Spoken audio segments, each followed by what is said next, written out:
2, 1.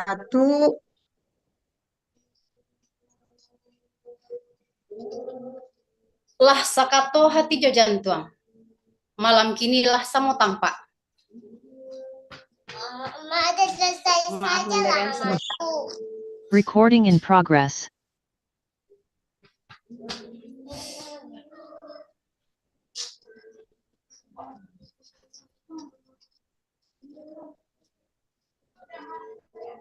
Recording stopped. Oke, Ambo stop recording ya. Mohon sekali kita serius lagi. Siap, Kalau Mandarin. memang kita bisa, oke? Ambo 1, 2, 3 aja ya. Yes, 1, 2, 3 kita record. Mandir ready. ready Mandarin. Oke, auzubillahiminasyaitonirrajim. Semoga Allah menghilangkan segala gangguan dari kita ini. Syaitan dan nurrajim yang sangat terkutuk. 2, 3, 2, 1. Bismillahirrahmanirrahim. Lah sakato hati. Recording in Belum. progress. Belum Mandarin. Kita Bismillahirrahmanirrahim. recording, tunggu dulu, diulang lagi. Kalaulah ado,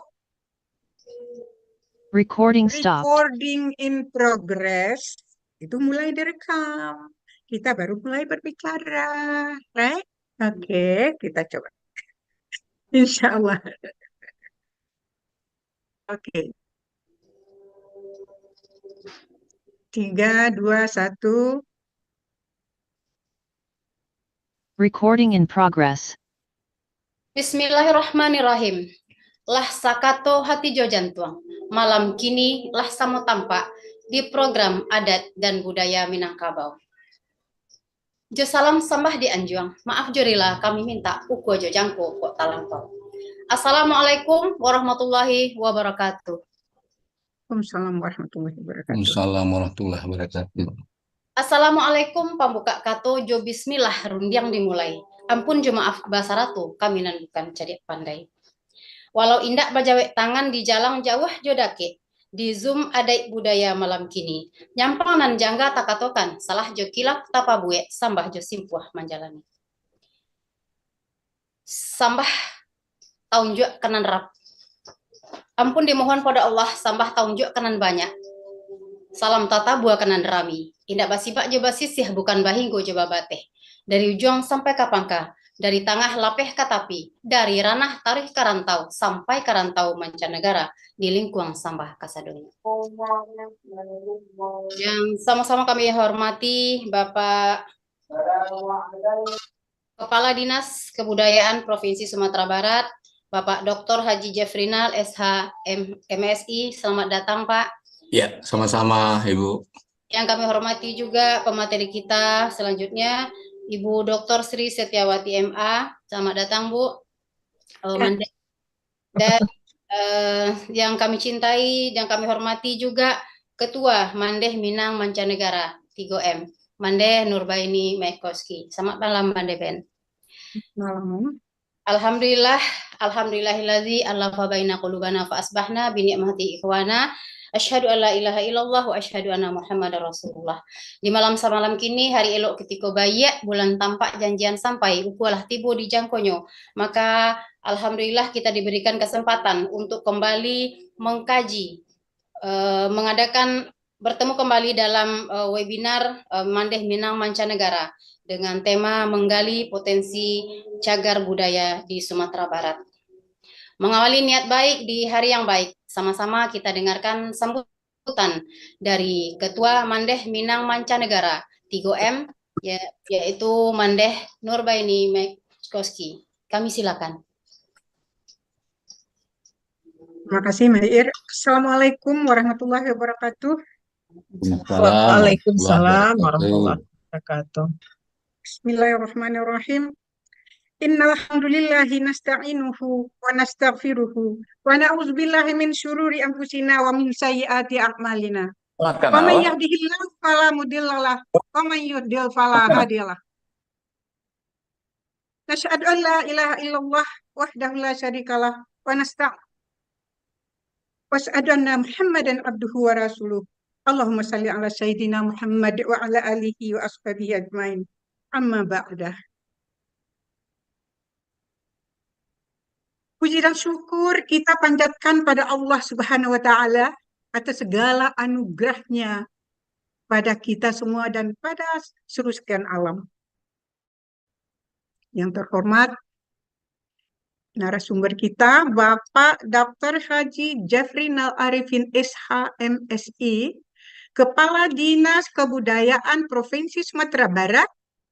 Berikutnya narasumber kita juga yang tidak asing lagi Mande Dr. Sri Setiawati MA, Ketua Tenaga Ahli Cagar Budaya Provinsi Sumatera Barat. Berikutnya MC kita yang sekalian merangkap sebagai moderator, yaitu Mandeir Jawahir SS. Kemudian Komite Bidang Adat dan Budaya yang selalu di belakang layar, yaitu Insinyur Sony Destriana MM.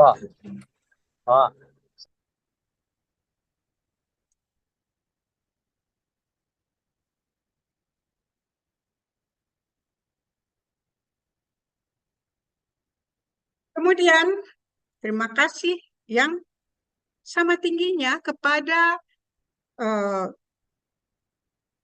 supporter kita, sponsor kita, Radio Rumah Minang Kabau yang didirikan oleh Bapak Aditya Kusuma dan Bung Asbi. Terima kasih banyak atas kerjasama kita dengan program radio, dengan program Tigo M sekalian dengan radio kita. Alhamdulillah. Juga terima kasih pada sponsor-sponsor yang lain yang tidak saya sebutkan namanya satu persatu di sini, seperti apa yang kita lihat pada flyer kita. Di sini saya tidak akan membicarakan panjang lebar tentang Tigo M barangkali, karena semua sudah tahu, tetapi untuk Bapak kita, Kadis kita, narasumber kita, mungkin saya perkenalkan sedikit saja.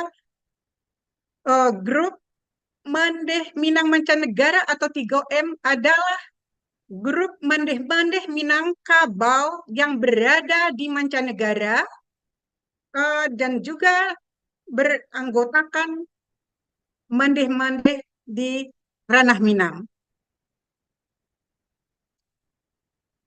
Kemudian barangkali kalau ada pertanyaan nanti tentang Tigo M atau Mandeh Minang Mancanegara Group, nanti bisa kita tanyakan pada waktu soal tanya jawab.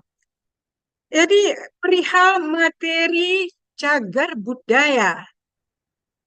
Kalau kita beranjak dari kata cagar yang berarti daerah perlindungan terhadap sesuatu yang untuk melestarikannya. Dalam hal ini kita membicarakan perlindungan budaya atau cagar yang kita sebut dengan cagar budaya. Jadi apa benarkah itu yang dikatakan cagar budaya itu? Bagaimana peran kita Mandeh-Mandeh seharusnya Mandeh-Mandeh Minang Mancanegara dalam hal ini?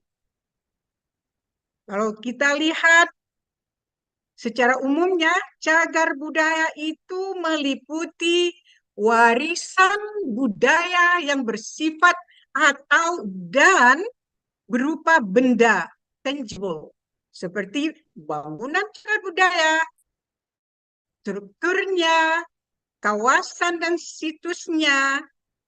Jadi situsnya ini suatu objek baik aktual ataupun virtual, yang lampau ataupun yang akan direncanakan, baik yang di daratan maupun di air, yang perlu dilestarikan keberadaannya karena memiliki nilai-nilai penting, mungkin dari segi sejarah, ya, mungkin dari pengetahuan, ilmu pendidikan, agama, dan lain-lain. Lalu cagar budaya punya undang-undang. Cagar budaya juga punya undang-undang. Undang-undang yang harus dipenuhi tentunya, tetapi dalam hal ini sepertinya ada kebijakan. Sesuai dengan judul presentasi kita, yang pertama nanti oleh Bapak Kadis, Dr. Haji Jenderal SHMH, yaitu kebijakan komitmen Pemprov Sumatera Barat terhadap cagar budaya Sumatera Barat. Jadi, kalaupun ada undang-undang, tetapi juga ada kebijakan. Nah, akan kita simak nanti. Ini sangat penting. Mari kita simak paparan beliau nanti. Dan yang pertama ini lagi hangat-hangat ya, baru 8 titik. Congratulations Bapak.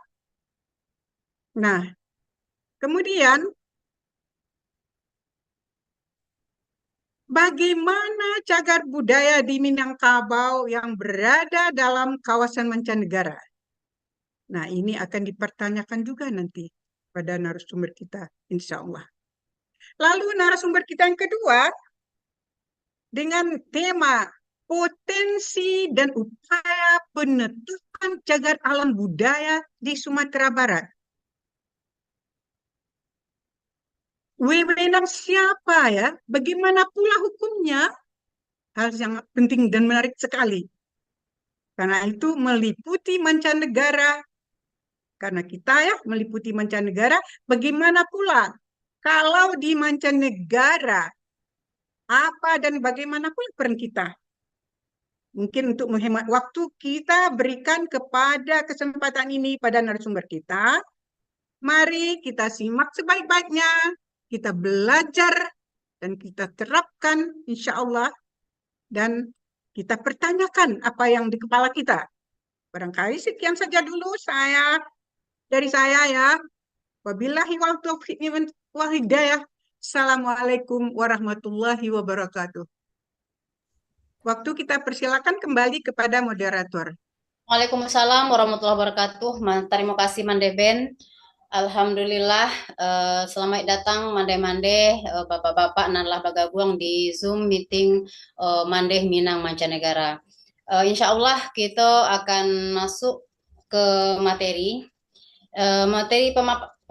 Pemaparan yang pertama akan dipaparkan oleh narasumber kita. Narasumber kita di malam kini yang sangat luar biasa, terdiri dari Bapak Dr. Haji Jeffrinal Arifin SH MSI, Kepala Dinas Kebudayaan Provinsi Sumatera Barat, dan yang kedua Dr. Sri Setiawati MA MSI. Baik, Bapak Bundo-Bundo dan Bapak-Bapak nanlah hadir di webinar 3M. Sebelum kita masuk ke pemaparan, kami akan bacakan dulu CV singkat dari Bapak Kadis kita. Nama beliau Dr. Haji Jeffrinal Arifin SH MSI. Lahir di Pariaman 12 Desember tahun 1965. Riwayat pendidikan tidak akan saya bacakan semuanya, saya akan bacakan saja yang bagian terakhir.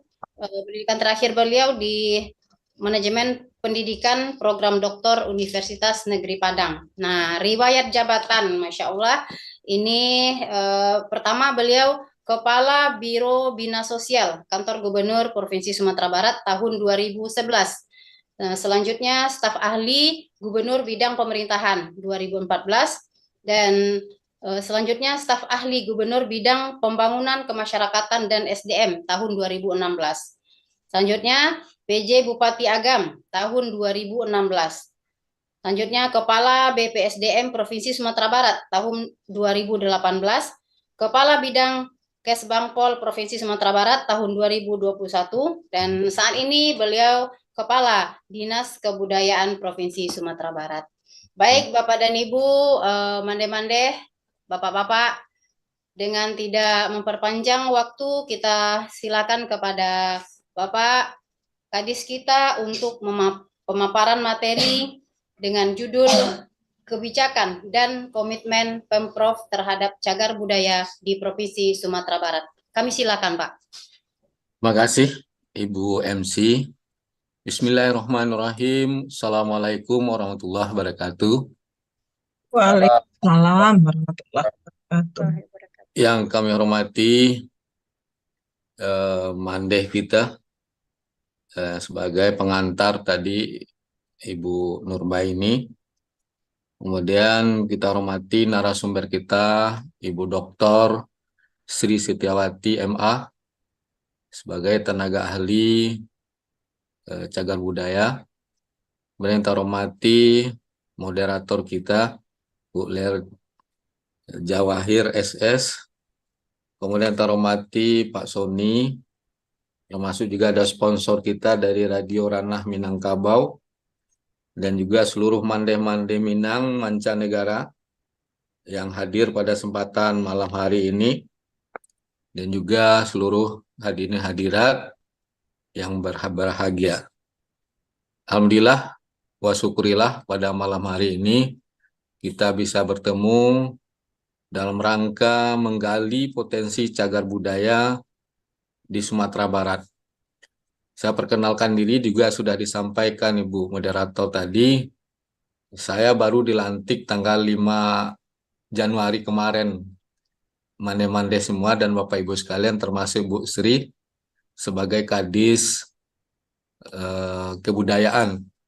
Sebelumnya tadi sudah disampaikan riwayat pekerjaan saya terakhir kemarin dari menjadi Kepala Badan Kesbangpol Provinsi Sumatera Barat, mengurus tentang politik dalam negeri, terutama kemarin menjelang pemilu dan pilkada bulan Februari yang akan datang, termasuk pilkada 27 November tahun 2024, dan juga mengurus tentang politik.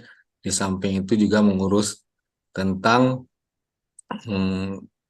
adanya konflik sosial, Bu, kemudian demo buruh, demo mahasiswa, termasuk mengurus ormas, dan juga termasuk pemahaman kembali ideologi Pancasila dan wawasan kebangsaan bagi masyarakat. Itu segelumit di Kesbangpol kemarin. Nah, kemarin yang saya sampaikan tadi sekarang sudah menjadi Kadis Kebudayaan. Mande-mande Bapak Ibu sekalian dan Bu Sri yang kita hormati, pada kesempatan ini kami akan coba menyampaikan terhadap kebijakan dan komitmen Pemprov Sumatera Barat terhadap cagar budaya di Provinsi Sumatera Barat. Bapak Ibu sekalian, tentu dalam rangka untuk adanya kebijakan ini tidak terlepas daripada adanya dasar hukum dari pelaksanaan kegiatan di bidang kebudayaan. Pertama, kalau kita lihat regulasi di bidang kebudayaan, ada pertama tentang Undang-Undang Nomor 23 Tahun 2014 tentang permintaan daerah. Ini Bapak Ibu sekalian, di dalam undang-undang ini sudah disebutkan dengan jelas adanya kewenangan pemerintah daerah di urusan kebudayaan. Kemudian regulasi lainnya adalah Undang-Undang Nomor 11 Tahun 2010 tentang cagar budaya, di mana Undang-Undang Nomor 11 Tahun 2020 ini sudah ada PP-nya, ya PP Nomor 1 Tahun 2022 tentang Register Nasional dan Pelestarian Cagar Budaya. Dan juga ada PP Nomor 66 Tahun 2015 tentang museum. Kemudian selanjutnya Undang-Undang Nomor 5 Tahun 2017 tentang pemajuan kebudayaan, dan juga sudah ini PP-nya sudah ada, PP Nomor 87 Tahun 2021 tentang peraturan pelaksanaan daripada Undang-Undang Nomor 5 Tahun 2017 itu tentang pemajuan kebudayaan. Selanjutnya, mande-mande Bapak Ibu sekalian yang kami hormati, ada juga Undang-Undang Nomor 33 Tahun 2009 tentang perfilman, dan ini juga sudah ada PP-nya Nomor 18 Tahun 2014 tentang lembaga sensor film. Nah, Bapak sekalian, tentang kebijakan ini juga Pemda Sumatera Barat sudah menyampaikan rancangan peraturan daerah tahun 2023 ini yang kemarin tentang pemajuan kebudayaan dan cagar budaya. Karena dipikir dan juga dari analisa bahwasanya perlunya bagi kita peraturan daerah tentang pemajuan kebudayaan ini termasuk di dalamnya upaya kita untuk melestarikan cagar budaya ini di masa akan datang. Dan insya Allah kami akan berusaha semaksimal mungkin pada tahun 2024 Ramperda yang kita ajukan ke DPRD tahun 2023 yang lalu untuk bisa kita usahakan menjadi peraturan daerah. Mande-mande Bapak Ibu sekalian dan Ibu Sri, serta moderator yang kami hormati, kalau kita lihat di Undang-Undang Nomor 23 Tahun 2014 itu tentang pemerintah daerah, di mana di sana dijelaskan betul tentang pembagian urusan pemerintahan di bidang kebudayaan. Di mana kalau kita lihat secara umum tentang sub urusan kebudayaan itu, kalau kita lihat ada urusan daripada pemerintah pusat, ada pembagian dengan daerah provinsi dan daerah kabupaten kota. Kalau di bidang kebudayaan ini, kalau kita lihat di slide ada, bahasanya untuk pemerintah pusat, kewenangannya termasuk pengelolaan kebudayaan yang masyarakat pelakunya lintas daerah provinsi. Nah, kalau kita lihat untuk daerah provinsi, kewenangannya menyangkut pengelolaan kebudayaan yang masyarakat pelakunya adalah lintas daerah kabupaten kota yang berada pada satu provinsi. Dan selanjutnya juga kalau kita lihat tentang kewenangan kabupaten kota adalah pengelolaan kebudayaan yang masyarakat pelakunya dalam daerah kabupaten kota tersebut. Termasuk di dalam kebudayaan ini tentang pelindungan hak kekayaan intelektual atau HAKI ini, yang mana tentu menyangkut komunal di bidang kebudayaan. Ini untuk kewenangan pemerintah pusat. Nah, kalau kita lihat di kewenangan daerah provinsi, pelestarian tradisi yang masyarakatnya penganutnya itu menyangkut tentu lintas kabupaten kota yang berada pada satu provinsi. Nah, kalau kita lihat di daerah kabupaten kota, kewenangannya tentu menyangkut pelestarian tradisi yang masyarakat penganutnya dalam daerah kabupaten kota tersebut. Selanjutnya, kalau menyangkut tentang pelestarian tradisi yang masyarakat penganutnya lintas daerah provinsi, ini termasuk kewenangan pusat. Kemudian kalau pemerintah provinsi, ini menyangkut pembinaan lembaga adatnya yang menganut lintas daerah kabupaten kota yang dalam provinsi. Dan kalau dalam kabupaten kota tentu ini lembaga adat yang penganutnya di dalam kabupaten kota tersebut. Nah, selanjutnya kalau dalam suburusan perfilman nasional, ini pemerintah pusat langsung tentang pembinaan perfilman nasional. Dan ini tentu dilanjutkan oleh daerah provinsi dan kabupaten kota. Dan ini tentu menjadi kewenangan pemerintah pusat saja, yang nanti tentu ini juga dipatuhi pembinaannya dilakukan kepada daerah provinsi dan kabupaten kota. Menyangkut tentang kesenian tradisional, pembinaan kesenian masyarakat pelakunya tentu lintas daerah provinsi yang menjadi kewenangan pemerintah pusat. Kalau daerah tentu pembinaan keseniannya yang masyarakat pelakunya lintas kabupaten kota, dan kemudian daerah kabupaten kota pembinaan kesenian yang masyarakat pelakunya tentu dalam kabupaten kota tersebut. Juga menyangkut tentang sejarah, tugas pemerintah pusat tentang pembinaan sejarah nasional, kalau provinsi pembinaan sejarah lokal provinsi, dan kabupaten kota tentu lokal kabupaten kota.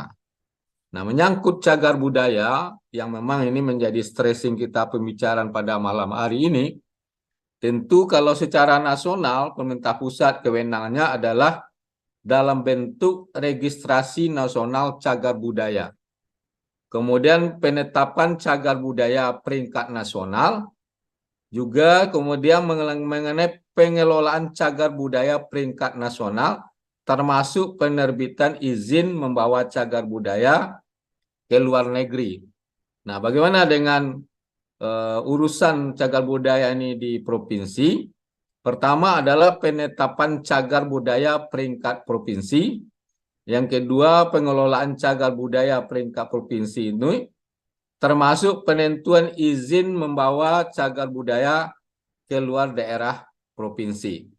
Nah, kalau di kabupaten kota adalah pertama penetapan cagar budaya peringkat kabupaten kota, termasuk pengelolaan cagar budaya peringkat kabupaten kota, dan penerbitan izin membawa cagar budaya ke luar daerah kabupaten kota dalam satu daerah provinsi.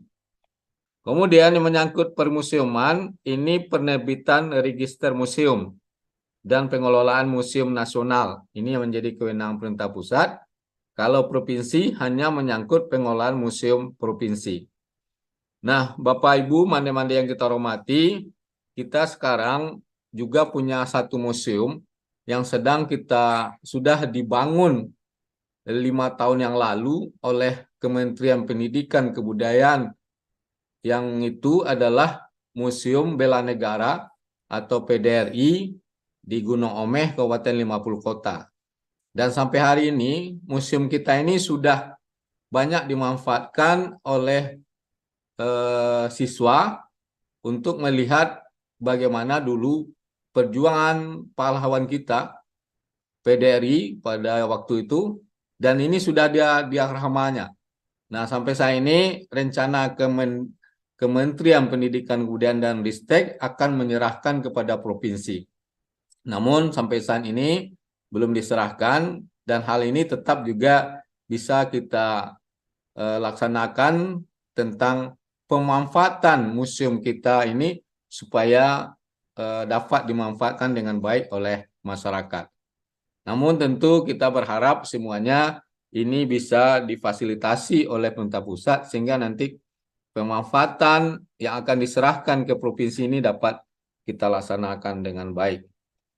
Kemudian menyangkut urusan warisan budaya, ini tentu pengelolaan oleh pemerintah pusat, pengelolaan warisan budaya nasional dan dunia. Nah, ini tentu nanti lebih lanjut akan dilanjutkan kepada pemerintah provinsi dan kabupaten kota. Selanjutnya, mande-mande Bapak Ibu sekalian dan Bu Sri, serta moderator yang kami hormati, kalau menyangkut warisan budaya, yang kita ketahui semuanya, bahwasanya warisan budaya itu ada dua, baik itu menyangkut benda, kemudian menyangkut tak benda. Kalau menyangkut benda, ini kita sudah ketahui semua, ada Undang-Undang Nomor 11 Tahun 2010 tentang cagar budaya. Kalau menyangkut tak benda, ini ada Undang-Undang Nomor 5 Tahun 2017 tentang pemajuan kebudayaan, yang ada 10 objek pemajuan kebudayaan itu. Seperti tradisi lisan, kemudian ada manuskrip, kemudian ada istiadat, dan lain-lainnya.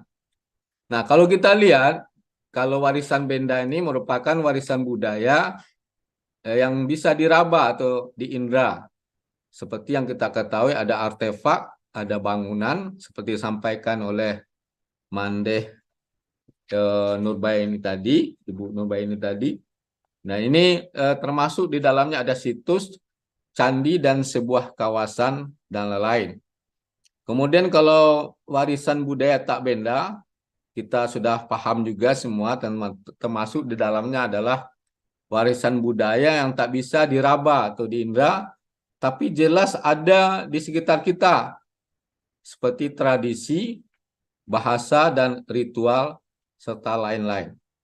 Nah, tentu kita pahami secara bersama, warisan budaya ini merupakan jati diri masyarakat kita atau kaum kita, yang merupakan yang diwariskan dari generasi ke generasi, yaitu dari generasi sebelumnya yang dilestarikan untuk generasi yang akan datang.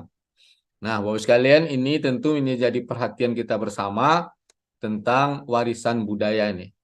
Kemudian Bapak sekalian, kemudian tentang tujuan pelestarian warisan budaya yang telah kita juga pahami, ada regulasi yang telah kita sampaikan tadi, tentu ini akan memberikan rasa identitas dan keberlanjutan untuk membantu manusia memahami dunianya dan memberikan makna pada kehidupan dan cara manusia hidup bermasyarakat. Ini sumber kita yang kita dapati dari Konvensi UNESCO tahun 2003. Nah, untuk pentingnya pelestarian warisan budaya ini, tentu Bapak Ibu sekalian, ini dipahami pertama karena ini warisan budaya ini adalah warisan dari nenek moyang kita yang memang tak ternilai. Kalau kita bandingkan dengan uang, tidak ternilai harganya. Dan juga ini menyangkut tentang identitas bangsa kita yang membuat kita memiliki kekhasan yang berbeda dengan negara-negara lain. Maka itu harus kita lindungi dan kita lestarikan. Jangan sampai warisan budaya kita ini hilang secara percuma. Maka itu mari kita bersama-sama, termasuk mandeh kita, Bapak Ibu semua, mari kita bersama-sama kita pertahankan warisan budaya yang kita miliki. Nah, Bapak sekalian, mulai tahun 2017, kita sudah inventarisasi cagar budaya di Sumatera Barat ini, yang kerjasama kita dengan BPK Wilayah 3, di mana sudah kita mulai tahun 2017, yaitu edisi pertama untuk 5 kabupaten kota. Ada Kota Padang, Kota Pariaman, Kabupaten Padang Pariaman, Kabupaten Pesisir Selatan, dan Kabupaten Tanah Datar. Kemudian edisi kedua tahun 2018 ada 5 kabupaten kota juga. Pertama Kota Solo, Kabupaten Solo, Kota Sawalunto, Kota Bukit Tinggi, dan Kabupaten 50 Kota. Terakhir 2019 kita juga sudah melaksanakan inventarisasi dari edisi ketiga mencakup 9 kabupaten kota. Ada Kabupaten Agam, Kabupaten Damasraya, Kabupaten Kepulauan Mentawai, Kabupaten Pasaman, Kabupaten Pasaman Barat, Kabupaten Sijunjung, Kabupaten Solok Selatan, dan Kota Padang Panjang dan Kota Payakumbuh. Nah, menyangkut kebijakan Provinsi Sumatera Barat dalam pelindungan kebudayaan ini, pelindungan cagar budaya ini, kita OPD Dinas Kebudayaan sebagai lembaga yang dibebani untuk terus-menerus menggaungkan cagar budaya ini dan juga terus membina dan juga melaksanakan pelindungan. Dan juga terutama menyangkut bidang khusus warisan budaya atau cagar budaya. Tentu ini Bapak sekalian, cagar budaya ini menjadi target kinerja kita di dinas, termasuk nanti kita akan termasuk program-program, kegiatan dan subkegiatan cagar budaya. Dan juga kita sudah punya tenaga ahli yang membantu kita dalam melaksanakan pelindungan cagar budaya ini, adalah tim ahli cagar budaya TACB, dan ini termasuk Ibu narasumber kita, Ibu Sri Setiawati, menjadi tim ahli cagar budaya, dan beliau nanti akan mencoba menjelaskan apa saja mungkin yang sudah dilakukan dalam rangka perlindungan cagar budaya. Kemudian juga kita dalam pelindungan cagar budaya ini bekerjasama bersinergi dengan pemangku kepentingan, termasuk pelibatan peran serta masyarakat. Dan ini sangat penting sekali, pelibatan peran serta masyarakat ini. Dan kita tidak boleh tinggalkan masyarakat, karena peran masyarakat dalam pelindungan cagar budaya ini sangat penting. Karena dengan masyarakatlah kita bisa bekerja sama, tentu ini dalam rangka bisa cagar budaya kita ini kita pertahankan terus-menerus. Nah, kalau kemudian pelestarian dan pengelolaan cagar budaya ini, yang melalui kegiatan penetapan cagar budaya tingkat provinsi, kita sudah melakukan pendaftaran objek yang diduga cagar budaya atau DCB ini. Kemudian kita juga sudah penetapan cagar budaya tingkat provinsi. Ada yang usulan cagar budaya kabupaten kota yang direkomendasikan penetapan cagar budaya tingkat provinsi. Dan kita juga laksanakan visitasi cagar budaya yang telah diverifikasi oleh tenaga ahli cagar budaya kita. Kemudian ada kegiatan pengelolaan cagar budaya peringkat provinsi. Ini melalui pelindungan cagar budaya. Kita laksanakan bimbingan teknis juru pelihara cagar budaya. Mande-mande Bapak Ibu sekalian yang kami hormati. Kemudian kalau kita lihat data cagar budaya, yang pertama dilihat latar belakangnya. Undang-Undang Nomor 11 Tahun 2010 mengamanatkan pelestarian cagar budaya yang otonom sesuai dengan pembagian kewenangan antara pemerintah pusat, pemerintah provinsi, dan pemerintah kabupaten kota. Kemudian yang kedua, penetapan cagar budaya yang direkomendasikan oleh tim ahli cagar budaya. Nah, cagar budaya ini tentu ini Bapak sekalian yang ditetapkan oleh Bupati Wali Kota, yang disampaikan nanti ke provinsi. Kemudian juga tentu cagar budaya tersebut akan ditetapkan sebagai cagar budaya peringkat nasional. Nah, kita cukup membanggakan, mande-mande Bapak Ibu sekalian, kalau kita lihat dari indeks pembangunan kebudayaan atau IPK, kita sangat bangga sekali. IPK kita nomor 2 secara nasional. Adalah ini suatu prestasi yang luar biasa, di mana IPK pada tahun 2021 yang mengukur bahwa indeks penetapan cagar budaya naik sebesar 0,6% dari tahun sebelumnya 3,31% ke 3,9%. Indeks ini dihitung berdasarkan persentase penetapan terhadap pendaftaran cagar budaya. Ini Bapak sekalian, dan gini kita pertahankan terus-menerus IPK yang cukup tinggi dan kita nomor 2 tingkat nasional. Nah, kita mohon dukungan kita semua, mande-mande, Bapak-bapak, Ibu-ibu, terutama TACB kita, supaya indeks pembangunan kita ini paling tidak kita usahakan agak meningkat dan kalau bisa nomor 1 untuk tingkat nasional. Mande-mande Bapak Ibu sekalian, kalau kita lihat ketersediaan ahli cagar budaya di Indonesia termasuk kita Sumatera Barat, di mana tim ahli cagar budaya yang melakukan penetapan cagar budaya memang kita ketahui belum berjalan maksimal, baru 25% karena baru 140 dari 548 pemerintah kabupaten kota di Indonesia yang telah mempekerjakan TACB. Nah, juga kalau kita lihat jumlah di provinsi yang sudah mempekerjakan TACB sudah relatif baik, 79%. Namun pendukungannya terhadap pemerintah kabupaten kota memang kita akui belum maksimal. Nah, kita tentu berusaha semaksimal mungkin TACB ini bisa lebih banyak dan juga aktivitasnya tentu kita harapkan lebih bagus dan lebih maksimal ke depan. Nah, kalau kita lihat kebutuhan tim ahli cagar budaya ini di Indonesia, di mana memang untuk sesuai regulasi untuk kabupaten kota itu 5-7 orang. Untuk provinsi itu 7-9 orang dan nasional 3-15 orang. Nah, kalau kita lihat per kabupaten kota di mana jumlah wilayah kabupaten kota ada 514, kebutuhan TACB ini adalah 3.598 orang. Kalau provinsi kita 34 dan sekarang sudah menjadi 38 provinsi. Nah, tentu hendaknya lebih dari 306 orang. Nah, kalau nasional jumlahnya 1 jumlah wilayah.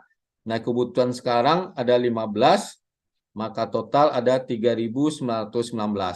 Nah, kalau kita tambah 4 provinsi lagi, nah tentu ini akan bertambah dari 3.919 orang. Nah, Bapak Ibu sekalian, itu menyangkut tentang kebutuhan TACB. Nah, kalau kita dilihat di Sumatera Barat, tim ahli cagar budaya Provinsi Sumatera Barat tahun 2023 ini, pertama Ibu Dr. Sri Setiawati MA, Antropologi Universitas Andalas sebagai ketua. Kemudian Pak Aprimas SPD MPD, ini merupakan kepala bidang kita di Dinas Kebudayaan Provinsi Sumatera Barat sebagai sekretaris. Ada Pak Dr. Al-Busra Fuadi ST MSC, Arsitek Universitas Bung Hatta sebagai anggota. Kemudian ada Bu Dr. Siti Fatimah MPD MHUM dari Fakultas Ilmu Sosial Universitas Negeri Padang sebagai anggota. Kemudian ada Dr. Uning Prati Maratri SH MHUM dari Fakultas Hukum Universitas Bung Hatta sebagai anggota. Ada Pak Fauzan Amril MHUM dari Balai Pelestarian Kebudayaan Wilayah 3 Sumatera Barat sebagai anggota, dan termasuk Ibu Rifa Mayriska SS dari Dinas Kebudayaan Provinsi Sumatera Barat sebagai anggota. Nah, kalau kita lihat dari data cagar budaya peringkat provinsi tahun 2019, 2021, dan 2022, dan 2033, kalau 2019 ada 7 cagar budaya, kalau 2022 ada 9 cagar budaya, 2021 ada 11, 2023 ada 10. Nah, ini kita lihat per tahunnya cagar budaya untuk tingkat provinsi. Nah, selanjutnya penetapan cagar budaya untuk peringkat provinsi tahun 2021 untuk Sumatera Barat. Pertama, Candi Padang Roko. Ini merupakan kriteria situs di Kabupaten Damasraya, usulan Kabupaten Damasraya. Kemudian ada lokomotif uap Silukah, merupakan kriteria Benda, usulan dari Kabupaten Sejunjung. Kemudian ada lagi makam De Gref, ini kriteria struktur di Kabupaten Sejunjung, usulan Kabupaten Sejunjung. Kemudian ada makam Muhammad Yamin, ini kriterianya struktur, ada di Kota Sawah Lunto. Kemudian Lobang Japang, kriteria struktur di Kota Bukit Tinggi. Kemudian ada stasiun kereta api Solo, ini kriterianya bangunan, usulan Kota Solo. Kemudian stasiun kereta api Muaro Kalaban, kriteria bangunan, usulan Kota Sawah Lunto. Kemudian ada lubang tambang Sungai Durian, ini kriteria situs, ada di usulan Kota Sawah Lunto. Kemudian ada penjara orang rantai dan lubang tambang Sungai Durian. Ini merupakan juga situs, usulan Kota Sawah Lunto. Kemudian ada lagi stasiun pompa air Rantih, ini merupakan juga situs, usulan Kota Sawah Lunto. Dan juga terakhir ada PLTU Salak, ini kriteria bangunan juga Kota Sawah Lunto. Nah, kalau kita lihat penetapan cagar budaya peringkat provinsi tahun 2021 ini, memang banyak sekali usulan daripada Kota Sawah Lunto. Kemudian selanjutnya kita lihat penetapan cagar budaya peringkat provinsi tahun 2022. Pertama ada jembatan Ratapan Ibu. Ini kriterianya struktur, usulan Kota Payakumbuh. Kemudian ada Kerkhof, komplek makam Belanda. Kriterianya struktur, juga usulan Kota Sawah Lunto. Kemudian lokomotif uap E1060 atau mak hitam. Kriterianya Benda, usulan Kota Sawah Lunto juga. Kemudian komplek dapur umum Gudang Ransum, kriterianya juga situs di Kota Sawah Lunto. Rumah gadang 20 ruang, kriteria struktur di Kabupaten Solo. Kemudian Masjid Tuo Kayu Jauh, kriteria bangunan di usulan Kabupaten Solo. Dan juga makam Syekh Burhanuddin, kriteria bangunan Kabupaten usulan Kabupaten Padang Pariaman. Kemudian juga nama cagar budaya Tugu Batas Renville yang kriteria struktur ini usulan Kabupaten Padang Pariaman. Dan juga termasuk kawasan pabrik semen Indarung. Ini merupakan kriteria struktur berada di Kota Padang. Nah, ini yang baru-baru dan juga kemarin beberapa bulan yang lalu sudah diselidiki oleh tenaga ahli kita. Mande-mande Bapak Ibu sekalian yang kami hormati dan moderator yang kami banggakan. Kemudian kalau kita lihat tahun 2023, penetapan cagar budaya peringkat provinsi, pertama adalah Arca Padang Nunang, yang kriteria benda di Kabupaten Pasaman. Kemudian kedua, Komplek Candi Tanjung Medan, kriteria situs Kabupaten Pasaman. Kemudian ketiga ada Lubang Tambang Lunto yang kedua. Ini merupakan juga kriteria situs Kota Sawalunto juga. Kemudian Lubang Tambang Panjang, ini juga situs Kota Sawalunto. Kemudian Stasiun Kereta Api Sawalunto, kriteria bangunan juga di usulan Kota Sawalunto. Kemudian yang keenam ada Minbao School, sekolah tambang. Ini kriteria bangunan juga di Kota Sawalunto. Termasuk Benteng Farm de Kapelen. Ini juga kriteria situs di Kabupaten Tanah Datar. Termasuk Komplek Candi Pulau Sawah. Ini kriteria situs juga di Kabupaten Damasraya. Ada Sipurek MV Nederland Bulungan Mandeh. Ini kriteria struktur di Kabupaten Pesisir Selatan. Dan juga Benteng Pulau Cingkuak yang kriteria situs juga di Kabupaten Pesisir Selatan.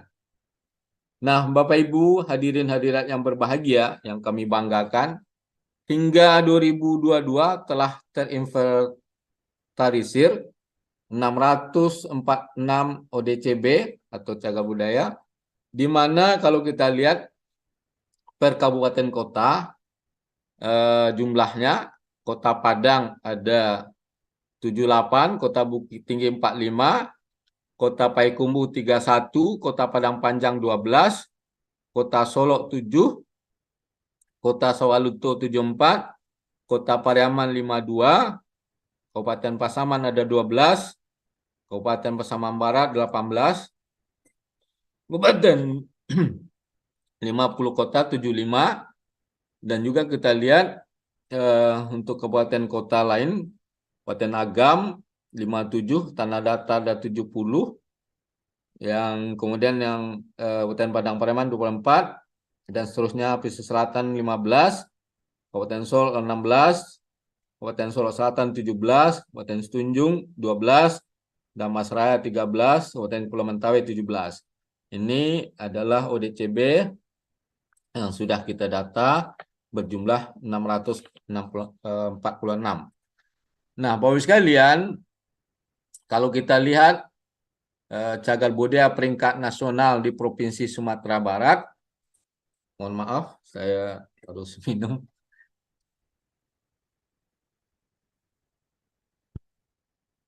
Pertama kita lihat untuk cagar budaya peringkat nasional di Provinsi Sumatera Barat. Pertama, Kota Lama Tambang Batu Bara Sawalunto. Lokasi cagar budaya kita di Kota Sawalunto, kriterianya kawasan tahun 2014. Kemudian ada Istana Bung Hatta di Bukit Tinggi, kriterianya bangunan tahun 2016. Kemudian Perkampungan Adat Jorong, Padang Ranah, dan Tanah Batu, Nagari Sijunjung, Kabupaten Sijunjung, ini sifat kriterianya kawasan tahun 2017. Kemudian ada Tugu Jong Sumatera di Kota Padang, kriterianya struktur tahun 2017, Rumah Rasuna Said di Maninjau, Kabupaten Agam, kriterianya bangunan 2017. Nah, termasuk di sini di Prasasti Pagaruyung 1 sampai 8 di Batu Sangkar, Tanah Datar, kriterianya benda. Itu tahun 2019. Kemudian kita lanjutkan, termasuk Prasasti Pagaruyung 7 sampai dengan 10 di Tanah Datar tahun yang kriterianya benda tahun 2019. Dan juga ada Prasasti Rambatan di Tanah Datar juga, kriteria benda tahun 2019. Nah, Bapak sekalian, seterusnya ada Prasasti Ombilin, juga di Tanah Datar 2019, ada Prasasti Kubu Rajo, juga di Tanah Datar, benda yang 2019, termasuk Prasasti Kubu Rajo 2, kemudian juga ada Prasasti Saruaso, juga di Tanah Datar, dan Prasasti Saroso 2 juga Tanah Datar 2019. Termasuk Prasasti Pariangan juga di Tanah Datar yang kriteria juga benda 2019. Nah, baru-baru ini Bapak Ibu sekalian, pabrik semen Darung 1 juga menjadi cagar budaya, lokasi cagar budaya di Kota Padang yang kriterianya kawasan karena memang luas, yang itu tahun 2023. Nah, kemudian selanjutnya ada komplek percandian di Padang Roko, di Suguntur, Damasraya. Ini kriteria situs pada tahun 2023 ini. Nah, untuk kita lihat, Bapak Ibu, mande-mande yang kita hormati, untuk cagar budaya peringkat dunia di Sumatera Barat, itu kita lihat ada warisan tambang batu bara, Ombilin di Sawalunto atau WT Bos. Kemudian ada Ombilin Coal Mining Heritage of Sawalunto juga di Sawalunto, Bapak sekalian. Kemudian kalau kita lihat dari atribut dari WT Bos ini, peringkat cagar budaya nasional, satuan geografis jalur kereta api dari Sawalunto ke Teluk Bayur, yang ini memang ada informasi terbaru dari bisa kita hidupkan kembali, ini lebih sangat bagus untuk transportasi. Seperti stasiun kereta api Sawalunto, stasiun kereta api Kacang Solok, stasiun kereta api Batu Tabah, stasiun kereta api Padang Panjang, stasiun kereta api Kayu Tanam, kemudian rel kereta api dari Sawalunto ke Teluk Bayur, juga jambatan tinggi dan silo gunung. Nah, Bapak sekalian, tentang warisan tambang batu bara Ombilin Sawalunto, Ombilin Coal Mining Heritage of Sawalunto, ini juga sudah diserahkan sertifikatnya di Auditorium Gubernur tanggal 9 Oktober 2019 yang lalu. Dan termasuk tindak lanjut pengelolaan warisan tambang batu bara Ombilin, ini kita sudah laksanakan rapat koordinasinya, termasuk penandatanganan fakta integritasnya, kita sudah tindak lanjuti, yang juga dihadiri oleh Dirjen Kebudayaan Gubernur Sumatera Barat, Wakil Gubernur, termasuk Direktur Pelindungan Kebudayaan, Direktur Pengembang Penguatan Kebudayaan, Direktur Perfilman, Musik dan Media, termasuk juga dihadiri oleh Kepala BPK Wilayah 3 Sumatera Barat. Dan juga kita sudah laksanakan juga fakta integritas untuk kegiatan kita ini, supaya pelaksanaan nanti bisa kita, akuntabilitasnya tentu kita dapat kita pelihara. Kemudian selanjutnya, tindak lanjut pengolahan warisan tambang batubara Ombilin Sawalunto atau WT Bos ini tahun 2023, kita sudah mengadakan rapat koordinasi pemangku kepentingan pemerintah pusat, daerah, menyangkut provinsi dan 7 kabupaten kota, termasuk di dalam juga BUMN. Kemudian kita juga sudah pengadaan plang dan narasi masing-masing properti atau atribut di WT Bos ini. Kemudian juga kita sudah koordinasikan dan sinkronisasi tentang aktivasi kegiatan pada area kawasan WT Bos ini. Nah, menyangkut tentang pelindungan cagar budaya, tentu kita ini harus buatkan kegiatan prioritas menyangkut program dan kegiatannya. Kemudian lebih penting sangat kita usahakan kerjasama dan sinergitas antar pemangku kepentingan dan masyarakat.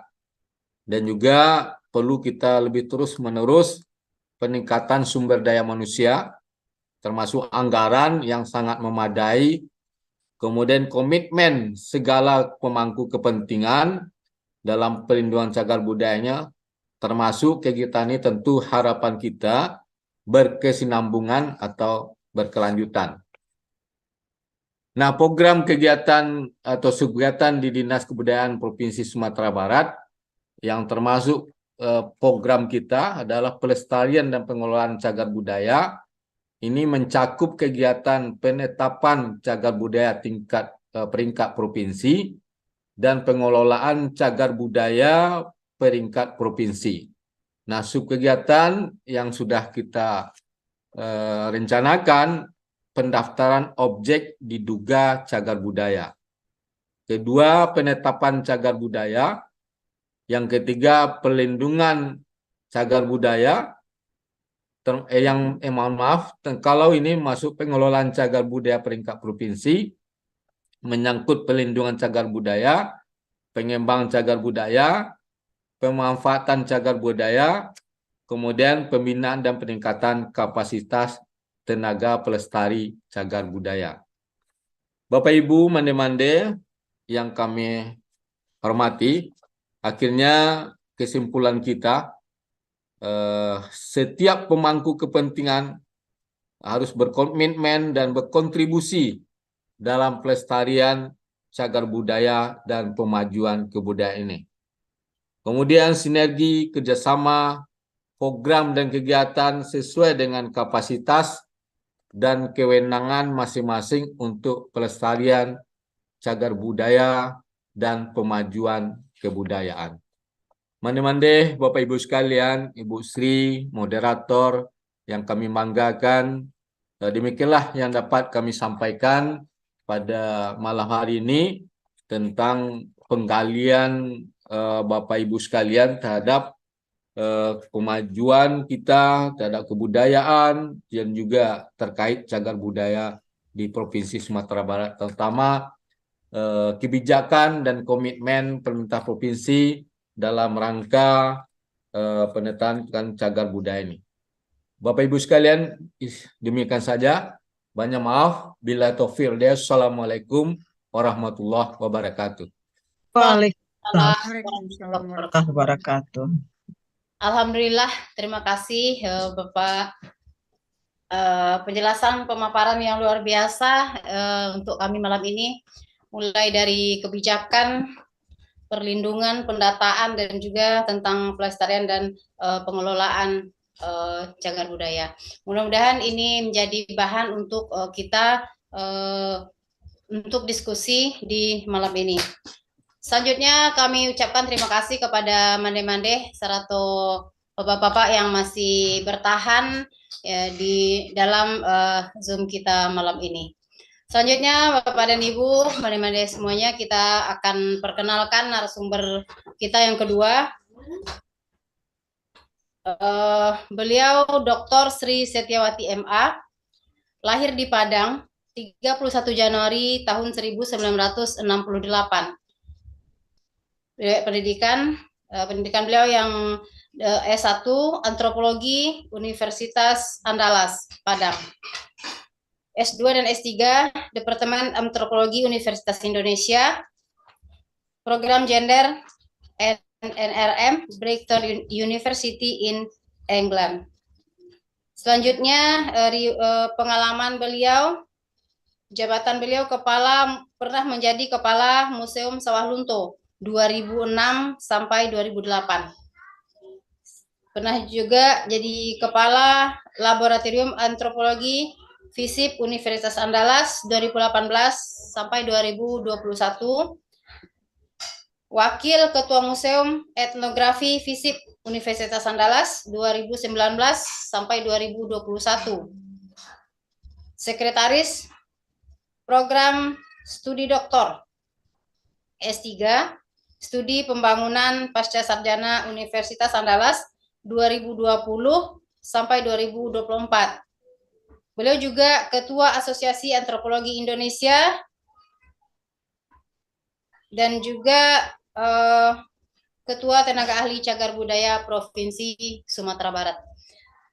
Pengalaman organisasi sangat banyak dan ini salah satunya beliau termasuk Presidium Koalisi Perempuan Indonesia KPI Wilayah Sumatera Barat tahun 2000, Ketua Badan Pekerja Kongres Perempuan Minangkabau atau Lembaga Perempuan Minangkabau 2005, Forum Masyarakat Minangkabau FMM 2014, dan kalau dibacakan ini akan sangat panjang kepada mandeh-mandeh bapak-bapak semuanya. Insya Allah kita nanti akan berbagi pengalaman dengan beliau, dan beliau juga menulis beberapa buku. Salah satunya di sini akan saya bacakan 3 judul buku saja. Dari Pedalaman Minangkabau ke Pelosok Mentawai, Perempuan, Politik, dan Pemberdayaan Masyarakat Adat. Itu tahun 2006. Dan selanjutnya Kebijakan Setengah Hati dan Kerisauan tentang Degradasi Kebudayaan Minangkabau 2007. Terus selanjutnya Gender in Integrated Water Resource Management 2013. Baik Bapak dan Ibu, mohon maaf atas segala gangguan yang tidak disengaja. Dengan tidak membuang-buang waktu, kita akan dengarkan pemaparan dari narasumber kita, Ibu Dr. Sri Setiawati MA, dengan judul Potensi dan Upaya Penetapan Cagar Budaya di Provinsi Sumatera Barat. Silakan Mandesri. Baik,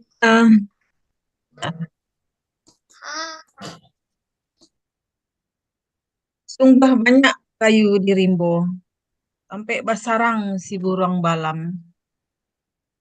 Sambutlah salam dari Ambo. Salam kemuliaan agama Islam. Assalamualaikum warahmatullahi wabarakatuh. Waalaikumsalam warahmatullahi Warahmatullahi wabarakatuh. Terima kasih yang terhormat Mandeben,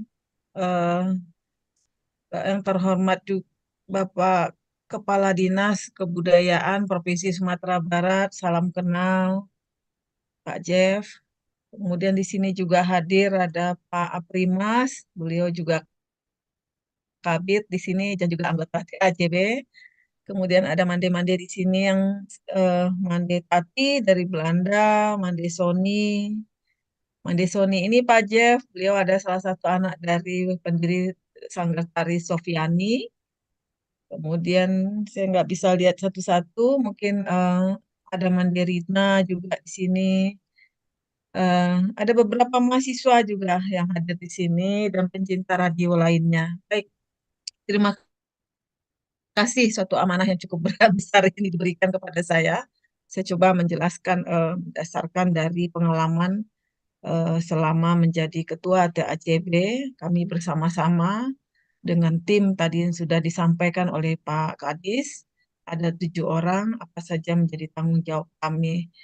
Sebagaimana sudah diberikan oleh panitia, tema yang diberikan kepada saya tentang potensi upaya penetapan cagar budaya di Provinsi Sumatera Barat. Selanjutnya mungkin saya coba jelaskan sebenarnya apa yang menjadi istilah cagar budaya ini. Jadi kadang-kadang orang sebenarnya masih belum tahu apa yang menjadi menjadi kajian dari cagar budaya, bidang dari cagar budaya ini. Cagar budaya itu adalah benda, disampaikan oleh Mandeben. Jadi dia bicara tentang kebendaan, kebudayaan dalam konteks kebendaan yang bisa dilihat, diraba, dipegang. Ada juga budaya yang tak benda. Itu nilai tradisi yang kita lihat di selama ini. Biasanya benda dengan nilai itu lekat di situ. Makanya sekarang ada perubahan secara struktur di dalam kementerian. Dulunya dipisahkan antara Dinas BPCB dengan BPNB. Ya, balai nilai-nilai tradisional ya. Sekarang digabung menjadi satu, yaitu Balai Pelestarian Kebudayaan.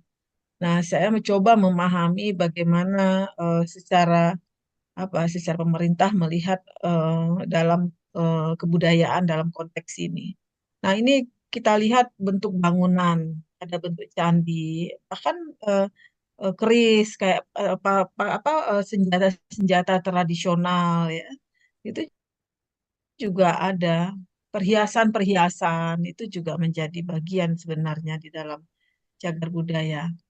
Nah, karena ini benda, jadi ada aturan sebenarnya yang kita tadi sudah disampaikan oleh Pak Kadis, ada aturan di dalam undang-undang itu benda yang kayak apa aja yang bisa dijadikan cagar budaya. Nah, ini patokannya ada kriterianya. Jadi kriterianya itu usianya itu 50 tahun lebih. Itu satu ya. Dan benda itu juga punya masa gaya gitu. Dari usia 50 tahun lebih itu punya masa gaya yang secara unik, secara khusus di situ. Ada nilai di dalamnya, nilai yang lekat di situ, ada nilai historinya, juga ada nilai secara agamanya bisa, secara pengetahuannya juga, pendidikannya juga bisa. Nah, nilai itu bisa dijadikan sebagai identitas itu, penguatan suatu bangsa, nation di sini. Ini tidak sembarangan dianggap kalau sudah umur 50 tahun lebih, wah ini udah tua ini gitu. Ini bisa jadi cagar budaya. Nah, itu juga ada beberapa pengkajiannya. Nah, ada klasifikasi dalam cagar budaya itu benda. Pertama benda ini seperti ini saya lihatkan contoh gambar-gambarnya. Ya, bisa dalam bentuk manuskrip seperti Al-Quran lama misalnya, ya, atau tambo-tambo. Kemudian juga ada meriam, kemudian peninggalan-peninggalan lama ya, masuk kalung peralatan-peralatan lainnya. Kemudian ada bentuk dalam, kemudian ada bentuk bangunan. Oh.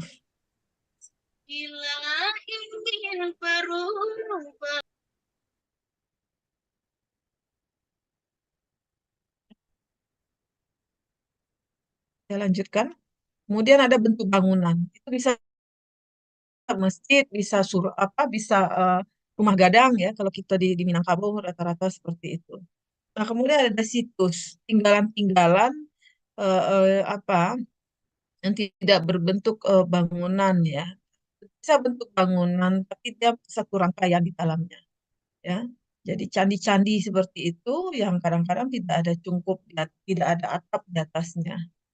Kemudian struktur, terutama struktur ini tidak ada atap di atasnya, jadi dia lepas. Jadi bentuk bangunan tapi dia lepas atau tidak ada atap, cenderung seperti itu. Nah, kawasan itu biasanya rangkaian di dalamnya ada meliputi ada situs di dalam, beberapa situs saling keterkaitan. Kemudian juga ada bangunan, bisa jadi ada bangunan di dalam, bisa jadi ada benda, bisa jadi struktur. Jadi kalau Indarung 1 kemarin ditetapkan sebagai kawasan karena ada beberapa, ada bangunan, ada alat-alat untuk pembuatan semen dan sebagainya. Nah, ini jadi kawasan agak lebih luas sifatnya. Kemudian, nah ini cagar budaya itu ada dua hal, bisa dalam ruang, jadi bisa dalam bentuk objek. Objek tadi yang saya coba jelaskan, ada benda, ada struktur, ada bangunan. Nah, dalam bentuk ruang itu bisa dalam bentuk situs, kawasan, jadi space di situ. Jadi ada lokasi tertentu yang sangat luas ya. Nah, ini seperti contoh bagaimana kepedulian orang sebenarnya tentang sejarah masa lalu. Jadi kita hadir hari ini adalah bagian dari sejarah masa lalu. Suatu bangsa, suatu daerah, atau suatu masyarakat, dia pasti punya identitas masa lalu. Itu sedang dicari. Kemarin kami pergi ke Malaysia sama Mande Band dan teman-teman Mande Mande melakukan kunjungan ke beberapa lokasi. Ada museum di sana. Saya melihat Malaysia mencoba mencari identitas sebenarnya. Ya, mencari identitas. Kalau kita Minangkabau punya identitas itu, lekat di situ, nampak dari bahwa orang Minang itu adalah matrilineal. Secara nilai matrilineal, tapi secara kebendaannya ada beberapa kita temukan, ya, kematrilinealan itu. Rumah gadang identik di situ. Jadi sudah dijelaskan ada beberapa rumah gadang yang bisa dijadikan levelnya di level provinsi. Nah, itu yang menjadi kuat sebenarnya bagaimana mengangkat eh, cagar budaya itu menjadi penting sekali bagi suatu wilayah atau suatu masyarakat dalam suatu kebudayaan. Jadi ada sering orang bilang kuno atau baru, cagar budaya atau enggak gitu. Perlu dilestarikan atau enggak, menguntungkan atau tidak. Nah, bagi kita menganggap bahwa cagar budaya itu suatu hal tidak bagi orang awam, termasuk mungkin pemerintah dalam tanda kutip ya, atau siapapun menganggap kalau bicara cagar budaya itu ini uang keluar semua ini gitu. Nggak menghasilkan uang itu PAD-nya gitu. Nah, itu yang harus mulai dipahami bersama bagaimana aset-aset ini ya kekayaan apa kita ya kekayaan punya suatu masyarakat atau identitas suatu daerah ini itu bisa menjadi potensi secara ekonomi budaya. Nah, ini yang belum tergali betul gitu loh. Wisata kadang dilekatkan dengan wisata budaya. Nah, ini jadi persoalan. Jadi tidak hanya benda-benda kemudian ini belum ditentukan sebagai cagar budaya, tapi misalnya jadi objek yang diduga cagar budaya, terus dilakukan pengkajian oleh ahli TACP, baru bisa ditetapkan dan sebagainya. Nah, ini ada dimensi sebenarnya di sini. Jadi dimensi arkeologi, orang ilmu arkeologi itu lebih banyak melihat benda itu. Ya, ruang-ruang ilmunya dia melihat dalam konteks objek dari tinggalan-tinggalan benda itu. Nah, ini yang menjadi kunci di dalam konteks budaya yaitu waktu. Makanya tadi usianya berapa gitu. Usianya 50 tahun. Misalnya Mandeben punya tinggalan kain ya, kain songket lama sekali. Ya, beberapa turunan. Kita lihat di situ. Kapan dibikin ini kain? Kita bisa lihat dari benangnya, ya, dapat cerita dari orang tua generasi ke generasi yang disampaikan bahwa ini dulu pernah dipakai kain ini oleh sesuatu tokoh gitu loh, ya. Nah, jadi ada nilai di situ untuk tidak nilai secara individual, tapi nilai untuk pada masyarakat lain gitu. Orang melihat di situ. Nah, bentuk dari bentuk. Nah, dan songket cukup banyak, tapi ternyata songket ini berbeda dari yang lainnya. Ada keunikan dari kain ini. Ternyata dia dari tumbuh-tumbuhan, serat-serat benangnya dari tumbuh-tumbuhan yang sangat-sangat jauh belum ada peradaban untuk membuat secara mesin ya. Nah, itu menjadi keunikan dalam bentuk juga menjadi keunikan ya. Nah, ini juga contoh ya bisa kita lihat jadi objek-objek itu kapan dibuat, dimanfaatkan oleh manusia enggak gitu. Jadi kalau hanya benda itu dipajang tapi tidak dimanfaatkan oleh user pemakai dari benda tersebut, ya itu tidak ada arti juga. Nah, ini satu hal. Kemudian, nah ini ada konsep pelestari. Ini contoh bangunan Candi Borobudur ini sudah menjadi World Heritage, ya. Nah, bagaimana candi-candi itu dipugar, kemudian di apa direvitalisasi kembali, ditata lagi, kemudian menjadi aset wisata. Datangkan PAD jadinya gitu. Orang tahu ada sejarah peradaban di sini pada masa ini. Nah, itu menjadi menjadi kunci penting bagi masyarakat generasi muda terutama yang nggak hidup di masanya, kita akan tahu di situ. Nah, ini undang-undang bisa dilihat ya dari pelestarian. Sebenarnya kita kuat di dalam cagar budaya itu sudah cukup kuat, banyak sekali undang-undangnya, kebijakannya sudah cukup tadi disampaikan oleh Pak Kadis ya.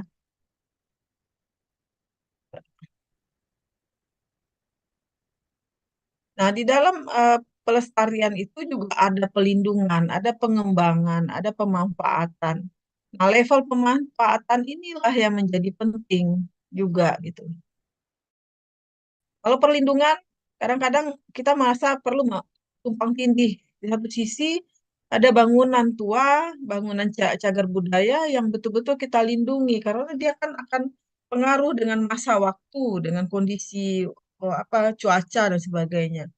Tapi ketika dimanfaatkan ternyata mengganggu, merusak dari cagar itu sendiri, benda itu. Nah, itu yang perlu hati-hati sekali. Di satu sisi kita perlu memanfaatkan cagar budaya, tapi di satu sisi perlindungan kayak Candi Borobudur, oke, kita coba lindungi. Tapi dimanfaatkan untuk event-event tertentu. Nah, ini harus kehati-hatian di dalam pemanfaatan. Akan berbeda cagar budaya dengan benda-benda lainnya diperlakukan di dalam pemanfaatan. Nah, ini yang sangat hati-hati ketika pemerintah kota, pemerintah provinsi, ketika melakukan event atau kegiatan di dalam pada objek, pada tempat lokasi kawasan-kawasan yang sudah ditetapkan cagar budaya. Nah, mengapa harus dilestarikan gitu? Ini menjadi pertanyaan ya, signifikan nggak gitu? Satu sisi memperkaya kehidupan manusia, ada rasa di dalam. Jadi ini bicara landscape ya, landscape masa lalu gitu. Nah, kita hadir pada hari ini ketika landscape masa lalu itu hadir, itu adalah rekam jejak yang menjadi kronologis kehidupan suatu masyarakat. Masyarakat hadir, kadang-kadang kita lihat bagaimana masyarakat Minangkabau. Kita ambil contoh Minangkabau. Minangkabau itu tidak hanya kebudayaan lagi bicara. Dia sudah bicara civilization, yaitu sudah peradaban, ya. Kalau menurut dari analisa saya bahwa peradaban suatu masyarakat itu adalah ketika dia mulai masyarakatnya menghargai, memanfaatkan pada masa tinggalan masa lalunya. Nah, tinggalan masa lalu dalam suatu peradaban itu bisa kita lihat dari teknologi yang digunakan, seni yang digunakan. Nah, itu kayak misalnya Mesir ya. Mesir kita lihat piramid, itu teknologi luar biasa. Makanya itu tidak disebut kebudayaan Mesir, tapi peradaban Mesir di situ. Nah, Minangkabau apakah sudah bicara pada level peradaban dengan tinggalan cagar budayanya? Enggak. Ya. Tadi ada Candi Padangrojo ya, kemudian banyak tadi yang disampaikan. Kemudian kita temukan juga beberapa bentuk sisa-sisa tinggalan Belanda rata-rata ya, bangunan Belanda. Nah, Candi Padangrojo jauh sebelum Belanda, itu masa prehistori misalnya. Nah, ada lagi daerah yang menjadi menarik bagi kita di Sumatera Barat, yaitu Menhir misalnya. Menhir-menhir yang ada di Mae, ya, Kabupaten 50 kota, itu begitu banyak menhir. Itu jauh sebelum adanya pengaruh masuknya sejarah. Jadi ada prasejarah dianggap seperti itu. Nah, ini yang menjadi penting. Kenapa penting gitu loh dilestarikan cagar budaya? Karena dia jadi identitas, jadi jati diri gitu. Kemudian dia unik, langka, terbatas, nggak begitu banyak. Kemudian nilainya juga berharga, tidak tergantikan, tidak terbaharui. Jadi contoh salah satu yang diangkat, yang ditetapkan di provinsi yaitu Museum Gudang Ransum. Kebetulan saya waktu itu bagian di dalam membentuk Museum Gudang Ransum waktu itu dengan Pak Amran Nur. Nah, itu ditetapkan Museum Gudang Ransum itu ada langsang besar sekali. Dan ketika waktu ditetapkan, ketika diresmikan oleh Wakil Presiden, para protokoler bertanya, ini berapa nilainya Ibu Sri? Level project untuk seorang wakil presiden itu kan ditentukan berapa nilai project itu baru bisa diresmikan oleh RI 1 atau RI 2. Saya bilang ini tak ternilai. Kalau bicara sejarah, cagar budaya itu tak ternilai. Kalau dikalkulasikan dengan nominal uang ya nggak ternilai. Karena dia tidak akan tergantikan. Sulit untuk terbaharui, direvitalisasi oke gitu. Ya, jumlahnya juga langka, sangat terbatas dan unik sekali. Makanya sebagai sumber daya budaya, dia punya sifatnya seperti tadi. sangat rapuh karena kondisi massa, pengaruh massa. Belum lagi bencana, belum lagi perubahan cuaca dan sebagainya. Nah, ini dalam Undang-Undang Cagar Budaya itu kebudayaan Indonesia itu mencerminkan nilai-nilai luhur bangsa yang harus dilestarikan. Karena dia makin kuat jati diri kita, kepribadian bangsa kita nampak di situ dari cagar budaya itu. Nah, ini disebut dengan OUV ya. Jadi OUV ini ada nilai universal ya dalam penetapan di dalam warisan dunia, terutama warisan dunia. Nah, orang UNESCO atau akan melihat ketika nilai itu ada enggak gitu. Jadi ini yang dilihat secara nilai keagungan universal. Candi Borobudur itu punya keagungan universal ya. Nah, ini yang akan dipantau terus ini oleh pihak UNESCO, termasuk Wetebo tadi, OCMAS yang ada di Sawah Lunto, ya. Nah, tadi sudah disampaikan oleh Pak Kadis juga, ini sebaran untuk tenaga ahli cagar budaya, tapi ini cagar budayanya. Jadi cagar budaya yang ada di Indonesia per provinsi ini tahun 2022 ini ya. Ada beberapa objek yang sudah ditetapkan. Masih banyak sebenarnya objek yang belum ditetapkan. Ya, ini tersebar seluruh Indonesia punya itu kekayaan bangsa kita itu di sinilah gitu. Sumatera Barat ini mungkin baru di list mungkin beberapa ya.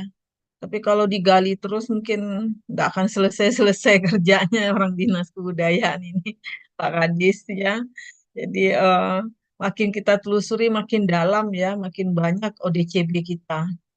Jadi bisa dilihat secara kuantitatifnya nanti kita list dulu ODCB-nya, kemudian secara kualitasnya nanti mana yang menjadi penting yang menjadi untuk level provinsi atau bahkan level nasional dan secara World Heritage-nya.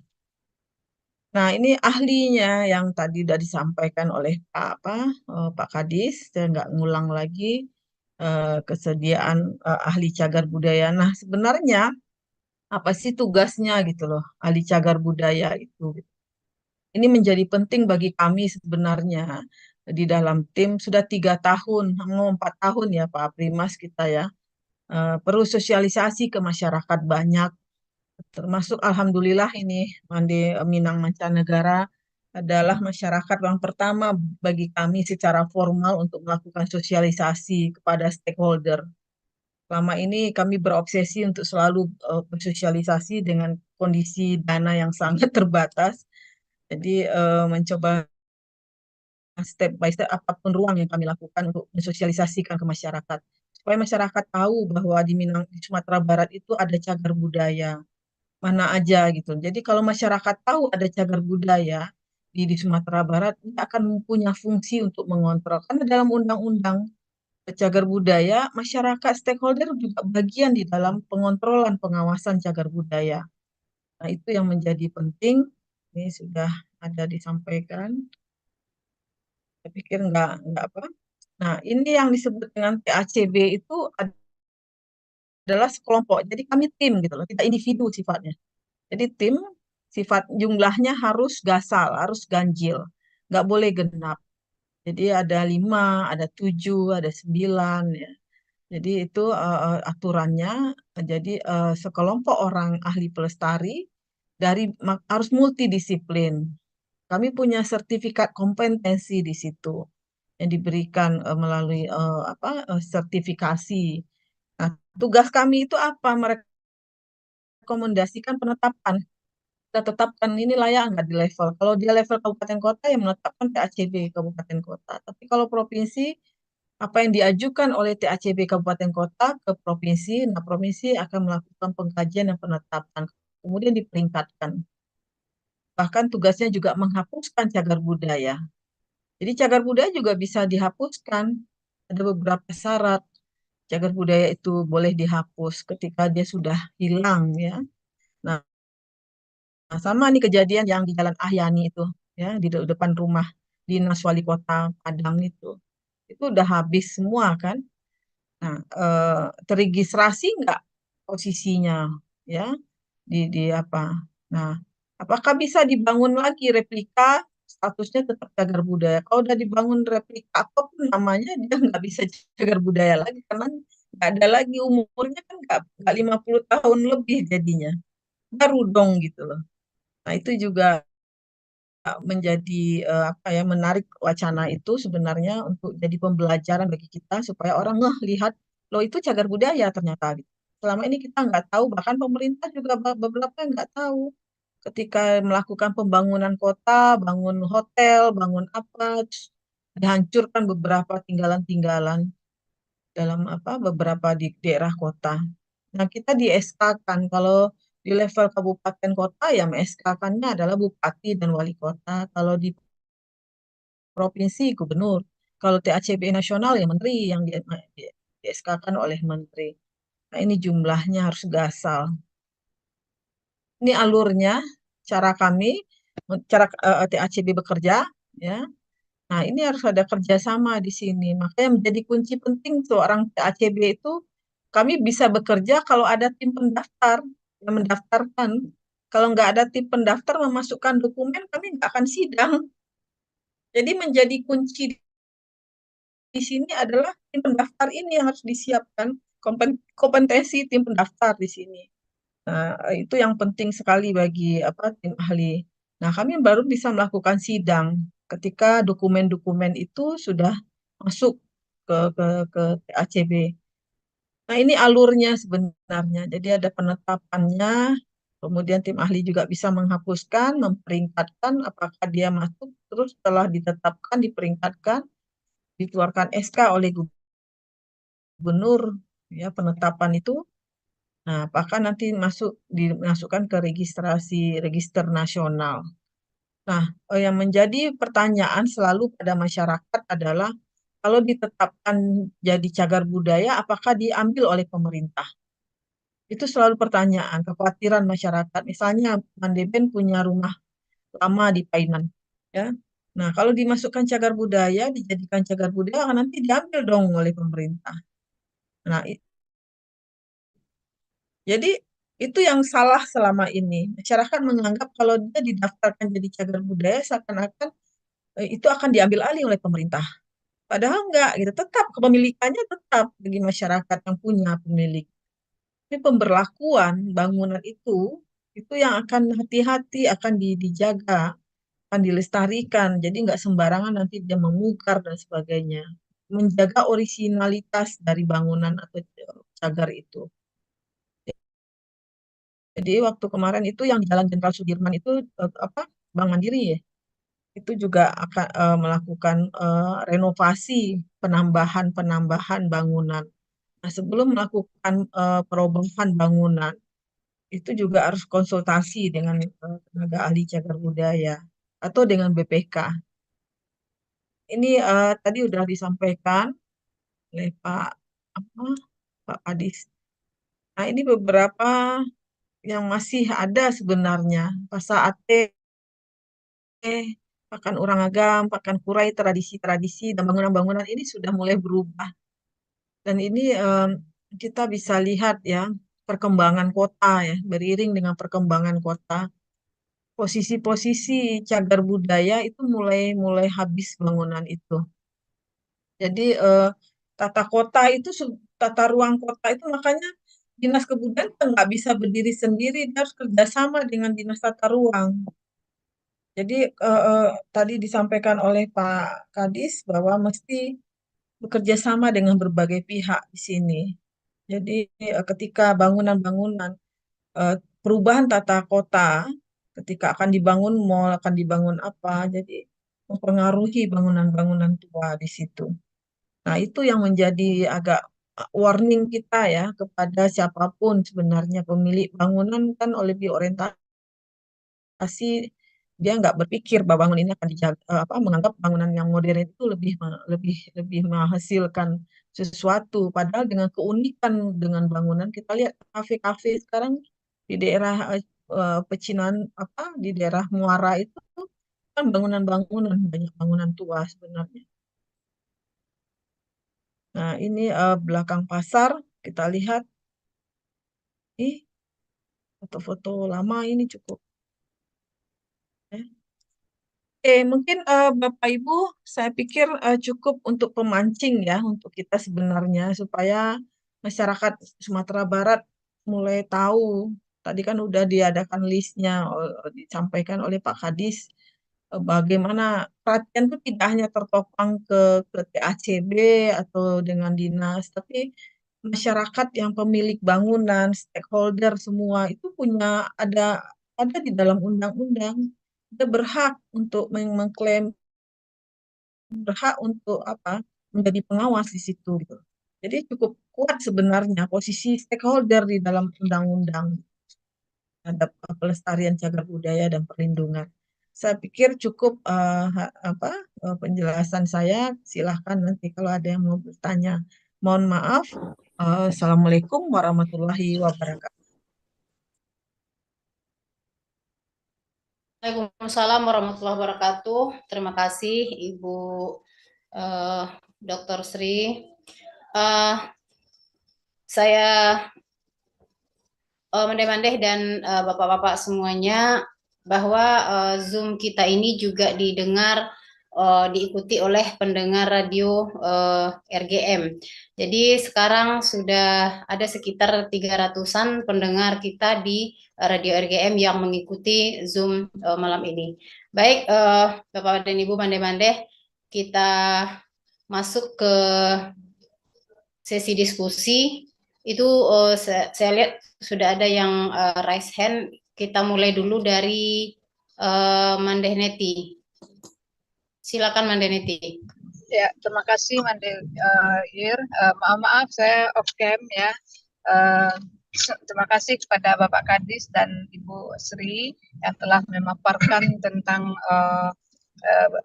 cagar budaya ini. Mungkin yang menjadi pertanyaan bagi saya ini tentang peradaban ya. Peradaban tadi Bu Sri, mungkin lebih ke Bu Sri ya saya tujukan. Tadi dijelaskan bahwa piramid yang di Mesir itu dijadikan sebagai peradaban lagi. Kalau kita di Minang, rumah adat itu kan juga sepertinya dengan teknologi itu. Kalau itu bagaimana statusnya itu Bu Sri? Apakah dia udah masuk ke peradaban atau bagaimana rumah gadang itu Bu Sri? Karena itu kan juga teknologi unik dan bentuknya juga ke atas besar, ke bawah kecil gitu kan, dan tahan gempa. Apakah itu belum bisa dikategorikan sebagai suatu peradaban? Terima kasih Bu Sri.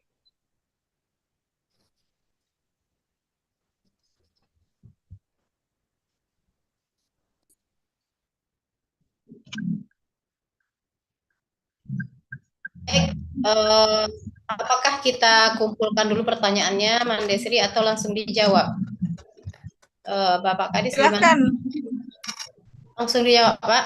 Bu Sri? Boleh langsung jawab satu-satu. Ini juga ada pertanyaan di chat juga ada. Ya, di chat juga ada, Mandesri. Mohon izin saya bacakan dulu. Izin bertanya, ini pertanyaan kami tujukan kepada Ibu Sri Setiawati. Pertanyaan kami, apakah sudah ada kajian sejarah, arkeologi, dan kajian kearsipan terkait tambang emas Salido? Nah, tambang ini memiliki nilai sejarah dan budaya. Proses untuk menjadikan tambang Salido ini cagar budaya seperti apa? Itu ya pertanyaan di chat. Dan satu lagi, Assalamualaikum. Sebentar Mandesri.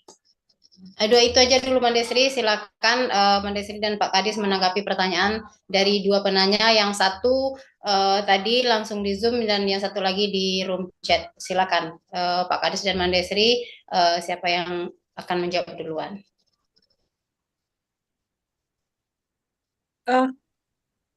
Saya coba ya jawab Mandenet ya. Karena Mandenet tadi tujukan langsung ke Ambo tentang peradaban. Jadi kalau peradaban dan kebudayaan. Nah, keperadaban itu lebih cenderung kan dia melihat tingkat kemajuan. Jadi dari secara sosialnya bisa kita lihat, secara culture-nya juga bisa, ekonomi juga bisa. Nah, contoh rumah gadang. Rumah gadang itu juga punya desain arsitek yang luar biasa karena ada teknologi, ada sistem pengetahuan yang kuat di situ. Sistem pasak kadang-kadang kan nggak pernah dalam rumah gadang kan biasanya nggak pakai apa ya nggak pakai paku ya. Rata-rata rumah-rumah tradisional pada masa itu karena mungkin belum ada paku waktu itu orang bikin paku. Jadi ada pengetahuan masyarakat secara tradisional, mereka memanfaatkan alam yang ada, potensi alam yang ada. Nah, level untuk peradaban itu memang dilihat dalam seni bisa kita lihat seni desain arsitektur. Jadi secara logika bisa kita lihat kalau orang masih memikirkan kebutuhan primernya itu masih kalau menurut saya analisa saya ini dapat dikatakan adalah kebudayaan. Tapi kalau orang sudah memenuhi kebutuhan primernya sudah terpenuhi, tapi kebutuhan sekundernya seperti seni, teknologi, penggunaan ilmu pengetahuan itu sudah peradaban, civilization di situ, ya. Jadi peradaban itu memang hasil interaksi yang sangat kompleks di situ. Bagaimana manusia dengan lingkungannya, apa potensi lingkungannya. Jadi kalau kenapa rumah dulu model rumah panggung gitu, karena memang kondisi alamnya menuntut karena supaya terhindar dari binatang tinggi-tinggi rumah panggung dibikin karena ada potensi ada kayu di situ gitu. Nah, karena ada ilmu pengetahuan di situ, teknologi secara tradisional pada masa itu menjadi kuat bahwa ini disebut semacam peradaban gitu.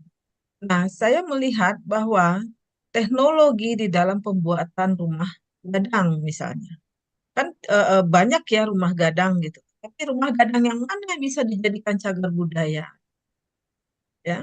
Nah, ada apa beberapa daerah mengajukan ya rumah gadang satu kaum ya ajukan termasuk di Kaliki yang apa di Payakumbuh ya ada perkampungan rumah gadang di Balimbang juga ada rumah gadang di sana. Jadi semua masih kemudian kayak kemarin kita mande-mande kita bikin acara festival Alek Mande ya yang di Sijunjung perkampungan adat Ranah Batu.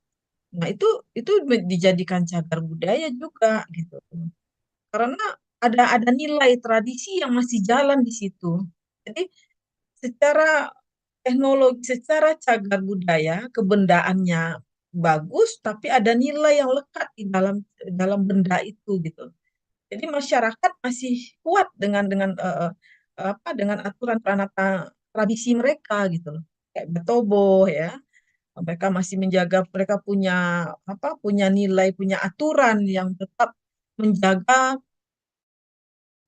keutuhan dari rumah gadang itu.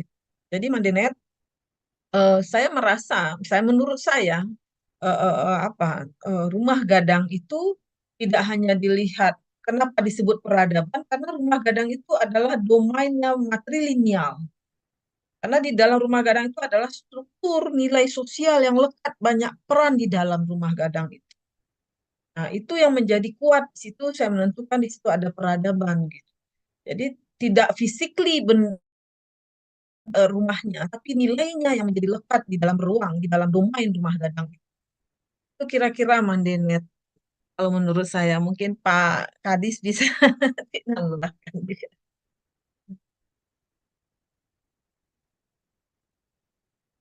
Kemana? Atau lanjut ke pertanyaan dari Muhammad Iqbal? Ya, Adik ini Muhammad Iqbal izin bertanya. Pertanyaan kami tujukan kepada Ibu Sri Setiawati. Pertanyaan kami, apakah sudah ada kajian sejarah arkeologi, kajian kearsipan terkait tambang emas Salido? Tambang ini disebutkan hadir dalam 2 periode pasca perjanjian Painan 16 tahun 1663 masa VOC hingga tahun 1927. Selanjutnya bagaimana sebenarnya tambang Salido ini memiliki nilai sejarah dan budaya? Proses untuk menjadikan cagar budaya itu Mandesri. Terima kasih. Baik. Kajian ini masih parsial saya pikir. Jadi mungkin orang sejarah sudah pernah mengkaji ini tentang tambang emas Salido. Tapi masih parsial. ya, orang sejarah dengan kajiannya, arkeolog dengan kajiannya, sejarah biasanya pakai kearsipan kan. Nah, saya pikir ini sudah pernah dikaji, ya, tapi belum menjadi komprehensif, menjadi suatu kajian yang lengkap, ya. Karena di dalam menetapkan untuk menjadi semacam cagar budaya itu perlu pengkajian, pengusulan arsip. Makanya kita sangat sangat di dalam pengajuan cagar budaya, tim pendaftar menjadi kunci di situ. Nah, dokumen-dokumen yang mendukung untuk ini layak menjadi cagar budaya itu sangat dibutuhkan. Jadi dokumen itu kearsipan sangat penting, catatan-catatan sejarah termasuk foto-fotonya, dokumentasi fotonya, kemudian pembuktian apa ya, kemudian ini yang kita melacak kembali ya, arsip-arsip ya. Nah, kalau sebagai tambang emas mungkin ada tinggalan-tinggalannya. Arkeolog ya, arkeolog masuk di sana. Dulu tambang emas Salido itu tahun berapa mulai diaktifkan, sama dengan kayak tambang emas, kayak tambang biasanya masyarakat tambangan itu punya arsip ya kalau sudah milik suatu perusahaan ya, VOC apalagi VOC Belanda kan dia sangat sangat sangat bagus ya dalam kearsipannya, dan catatan-catatan itu cenderung dibawa ke Belanda. Jadi itulah pentingnya orang kearsipan, orang sejarawan, arkeolog, antropolog itu harus menjadi satu untuk melihat eh, objek tambang emas Salido itu apa manfaatnya pada masa lalu, dengan tambang emas Salido itu ada manfaat nggak pada masa lalu itu, ya, levelnya kemana, hanya levelnya untuk masyarakat sekitar pesisir selatan aku sudah ke daerah lain atau kemana gitu. Ketika hasil emas Salido itu sudah sampai diekspor mungkin di bawah Belanda ya dibawa ke negara-negara lain, wah itu luar biasa itu emas Salido dulu gitu loh. Nah, ini yang belum betul menjadi kajian yang komprehensif, menjadi holistik di situ.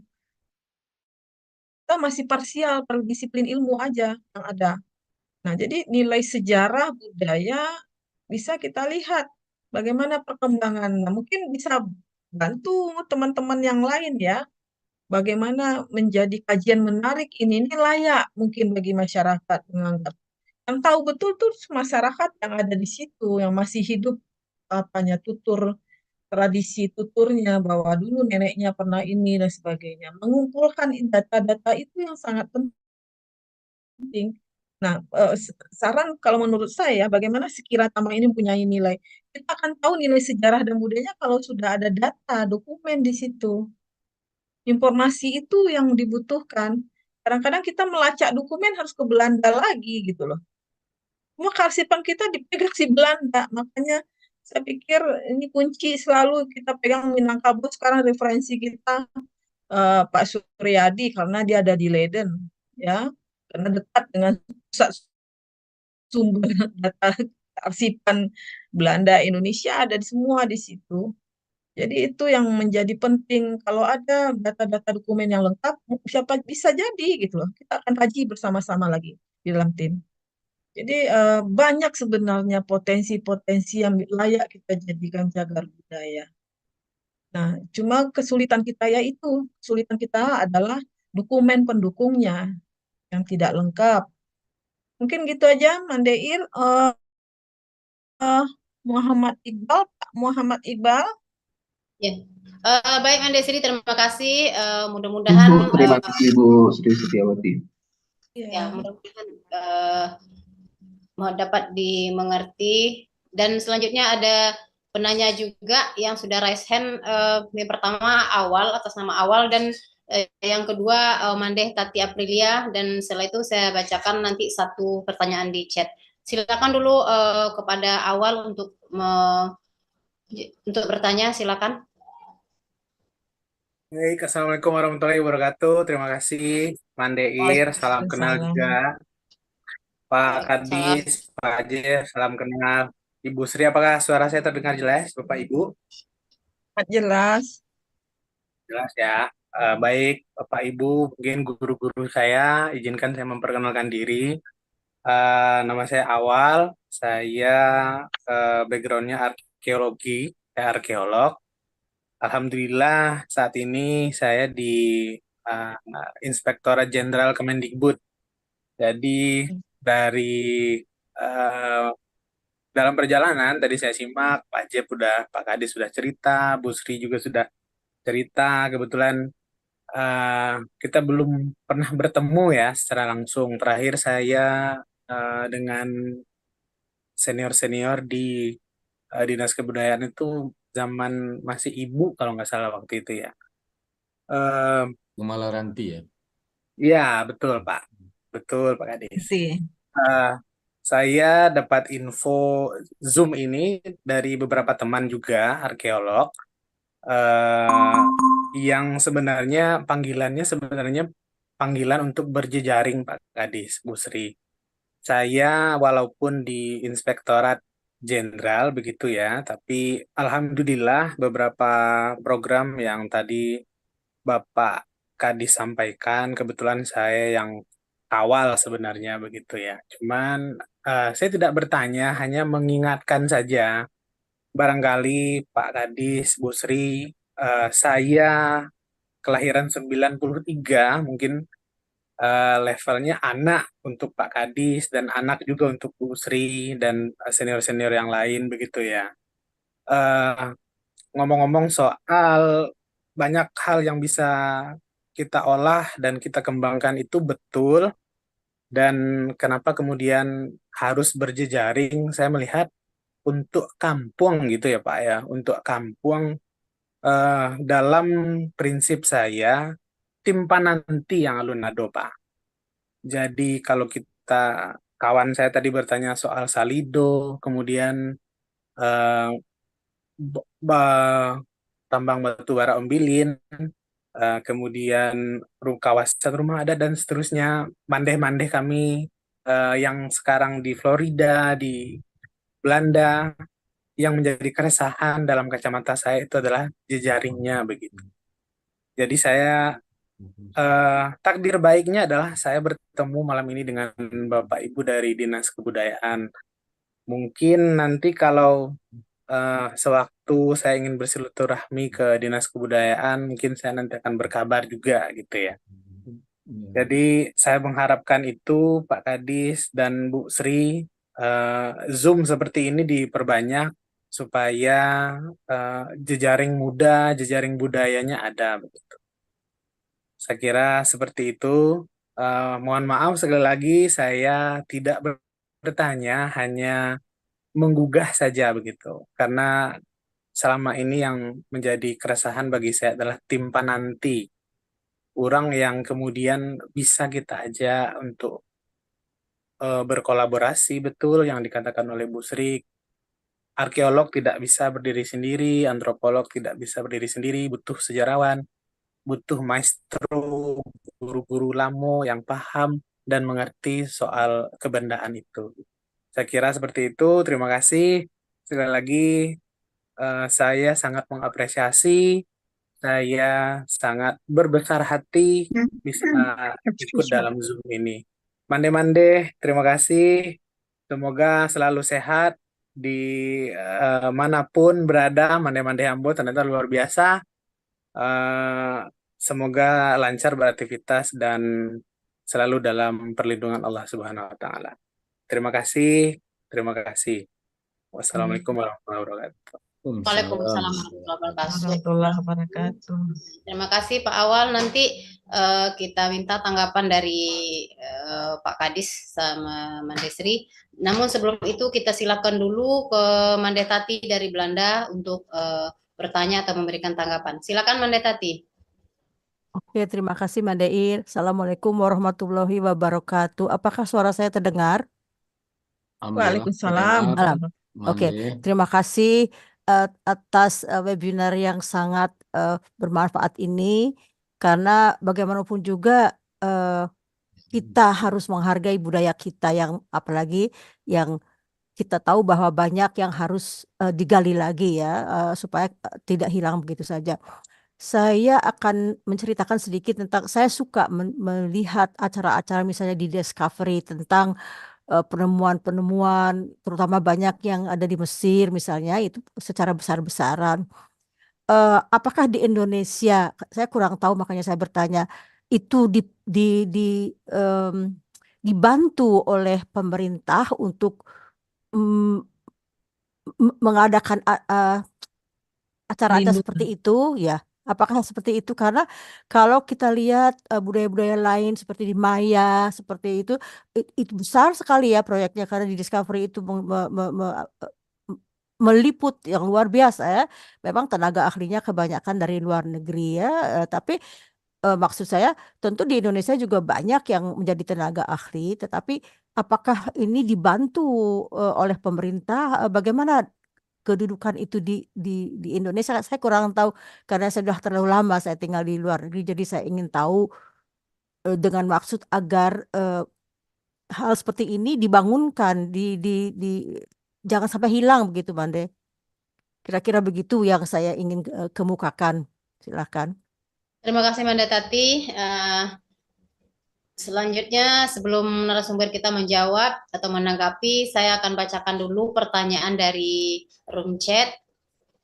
Assalamualaikum, izin bertanya Bapak Ibu pemateri, saya ada melihat di stasiun TV ataupun di media sosial perihal pencurian warisan budaya yang kita miliki oleh Indonesia, yang kemudian malahan diambil dan diakui pula oleh negara lain. Yang jadi pertanyaannya, kenapa hal ini bisa terjadi? Lalu pihak manakah yang seharusnya bertanggung jawab dalam hal ini? Dan apakah kiat-kiat atau hal yang perlu dilakukan agar warisan budaya kita yang kita miliki tidak lagi jadi bahan curian oleh negara lain? Nah, jadi demikian pertanyaannya. Silakan kepada Pak Kadis dan Ibu Sri untuk menanggapi 3 pertanyaan tadi, 3 pernyataan atau pertanyaan tadi. Terima kasih. Silakan Pak Kadis lebih dulu. Ya, terima kasih Bu Ir. Tadi ada pertama Ananda Awal, memang ini lahir 93 sebaya dengan anak saya. Seorang ekolog juga dari Irjen Kemendikbud. Saya sepakat apa yang disampaikan Pak Ananda Awal.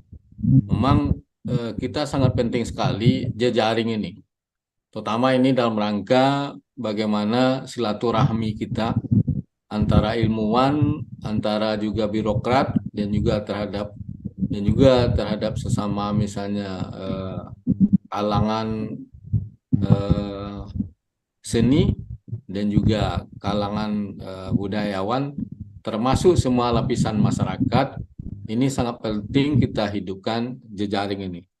Jadi ini tidak hanya dalam kegiatan sosial, tapi juga ini sangat penting juga dalam rangka bagaimana kita menciptakan cagar budaya kita ini lebih maksimal, bagus, dengan sampai penggunaannya seperti yang disampaikan dikhawatirkan oleh ada yang cat tadi pencurian budaya oleh asing. Dan juga ini awal juga mengingatkan kita supaya ini tentang cara-cara seperti ini bisa dihidupkan terus. Dan saya ucapkan terima kasih sekali kepada mande-mande kita di seluruh mancanegara. Dan ini kita salut sekali, ide yang dibuat ini sangat kita apresiasi supaya ke depan juga lebih bagus, karena ini juga menghidupkan kembali terutama masalah yang dibahas. Hari ini dibahas cagar budaya, mungkin besok bisa yang lain dari menjadi topik kita. Jadi ini luar biasa dan kita sangat dukung sekali, terutama kami dari Dinas Kebudayaan. Dan juga memang tentang Zoom diperbanyak, ini juga kita setuju seperti saya sampaikan tadi.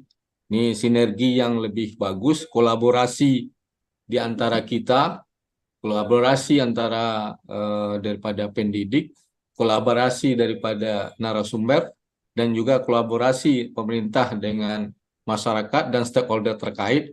Ini sangat penting sekali dalam memajukan kebudayaan di Indonesia, termasuk khususnya di Sumatera Barat. Nah, menyangkut Mande Tati, kita sepakat untuk bisa kita Indonesia, terutama Sumatera Barat, tetap adanya tim-tim ahli daripada terutama cagar budaya, ada Bu Sri tadi. Ini luar biasa, kita tenaganya kita manfaatkan dalam rangka bagaimana nanti untuk pencarian-pencarian baru terhadap warisan budaya kita, terutama cagar budaya kita, sehingga nanti bisa kita manfaatkan dengan baik, karena memang ini sudah menjadi hak milik kita yang harus kita pertahankan. Dan kita tidak mau setuju sesuai ada cat tadi, ada warisan budaya kita, pencurian budaya kita oleh negara lain. Dan bisa saja ini diambil dan diakui itu hak milik dia, padahal itu milik kita. Tapi kadang-kadang juga di luar negeri, ada sebagian perantau kita kan nggak bisa juga kita nafikan, karena memang dia perantau kita, dia sudah menjadi warga negara lain misalnya, dan kalau dia cinta pada kita, budaya kita, nah misalnya dia buat batik. Nah kadang-kala karena dia cinta juga daerah asalnya, maka dia membuat batik itu sesuai dengan kreativitasnya. Nah kadang-kadang dia sudah menjadi warga negara lain, ini ada kelompok masyarakat mengatakan ini sudah dicuri. Tapi ini tentu Bapak sekalian, nasionalisme kita ini perlu kita pupuk kembali dan juga kita hidupkan sehingga nanti juga menjadi cinta tanah air, cinta budaya kita. Ini perlu kita gaungkan terus supaya kita sama-sama memadukan negara kesatuan Republik Indonesia ini menjadi kita hidupkan kembali. Itu mungkin beberapa hal yang dapat kami sampaikan pada kesempatan ini dan juga mungkin bisa ditambahkan oleh Bu Sri nantinya. Silakan Ir, bisa dilanjutkan. Makasih. Terima kasih Pak Kadis. Selanjutnya mohon tanggapan dari Mandesri. Silakan Mandesri. Oke, baik. Terima kasih. Untuk jejaring udah sampaikan oleh Pak Kadis. Mungkin saya coba merespon dari pertanyaan Restia ya, Bella Perti ya. Tadi ditanya soal masalah tentang pencurian ini. Ya, jadi ada pengklaiman biasanya negara tetangga kita. Karena kita kan juga bagian kami telusuri kemarin ke sana Pak Kadis. Kami pergi ke Malaysia. Bagaimana Melayu ya. Itu gerakan Melayu itu menjadi kekuatan yang dan yang malah yang melestarikan itu malah orang-orang Minang yang ada di luar, di rantau gitu.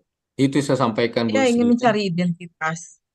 Iya Ibu Ya. Sri kan. Jadi Malaysia Kadang-kadang itu perantau mencari kita yang itu mengembangkan ya. itu. Kadang-kadang kita karena salah tafsir juga gitu kan.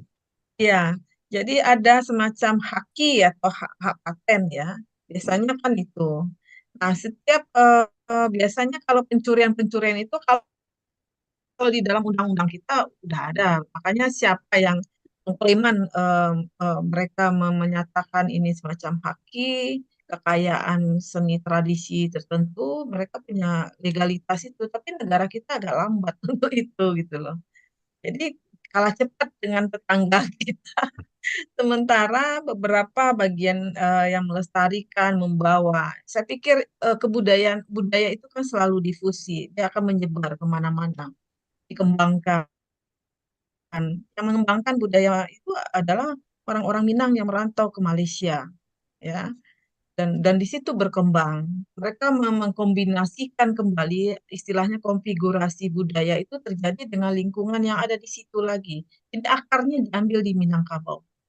Dan Malaysia, saya menganalisa Malaysia itu sedang mencari identitas, ya, identitas untuk suatu bangsa mereka, untuk suatu etnis misalnya. Kalau di Malaysia kan campur etnis, yang lebih dominan kan Melayu di sana. Nah, dominasi beberapa etnis, gerakan Melayu itu kan sempat muncul dulu. Kita makin menguatkan kemelayuan pada masa Perdana Menteri Mahathir di situ. Bagaimana? Nah, kalau misalnya kalau di Indonesia, wilayah Indonesia soal-soal pencurian ini sudah diatur di dalam Undang-Undang Nomor 11 Tahun 2010 dalam Cagar Budaya. Jadi di situ juga ada tentang pasal 99 itu tentang pengawasan di situ. Jadi pemerintah, masyarakat ikut peran dalam mengawasi pelestarian cagar budaya. Bagaimana di dalam undang-undang ini masyarakat banyak nggak tahu di dalam undang-undang ini juga ada peran serta di situ gitu. Kalau terjadi pencurian, ya aturan-aturan itu sudah dibikin, tapi tinggal mensosialisasikannya lagi nih. Kerjanya di sini lagi.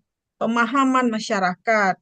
Kadang-kadang bahasa hukum itu memang harus dirubah menjadi bahasa masyarakat yang mudah, gampang dipahami. Nah, itu yang kadang-kadang bahasa hukum hanya ngerti orang hukum aja, orang bindu hukum. Tapi bagaimana merubah bahasa hukum itu jadi enak dicerna oleh masyarakat, mudah dipahami, dia punya rasa sense belonging dia terhadap cagar budaya. Karena dia punya di situ, karena dia yang punya, dia yang menjaga gitu loh. Nah, tadi kan ditanya oleh Mandetati, apakah ada anggaran, ada bantuan pemerintah ya Mandetati Ya. terhadap apa pemerintah. Nah, ini ke Pak Adis lagi yang jawab di sini mengenai bagaimana perhatian pemerintah ketika ada sudah ditetapkan cagar budaya, ada kompensasi enggak gitu loh. Ya kan? Nah, di dalam undang-undang ada ternyata.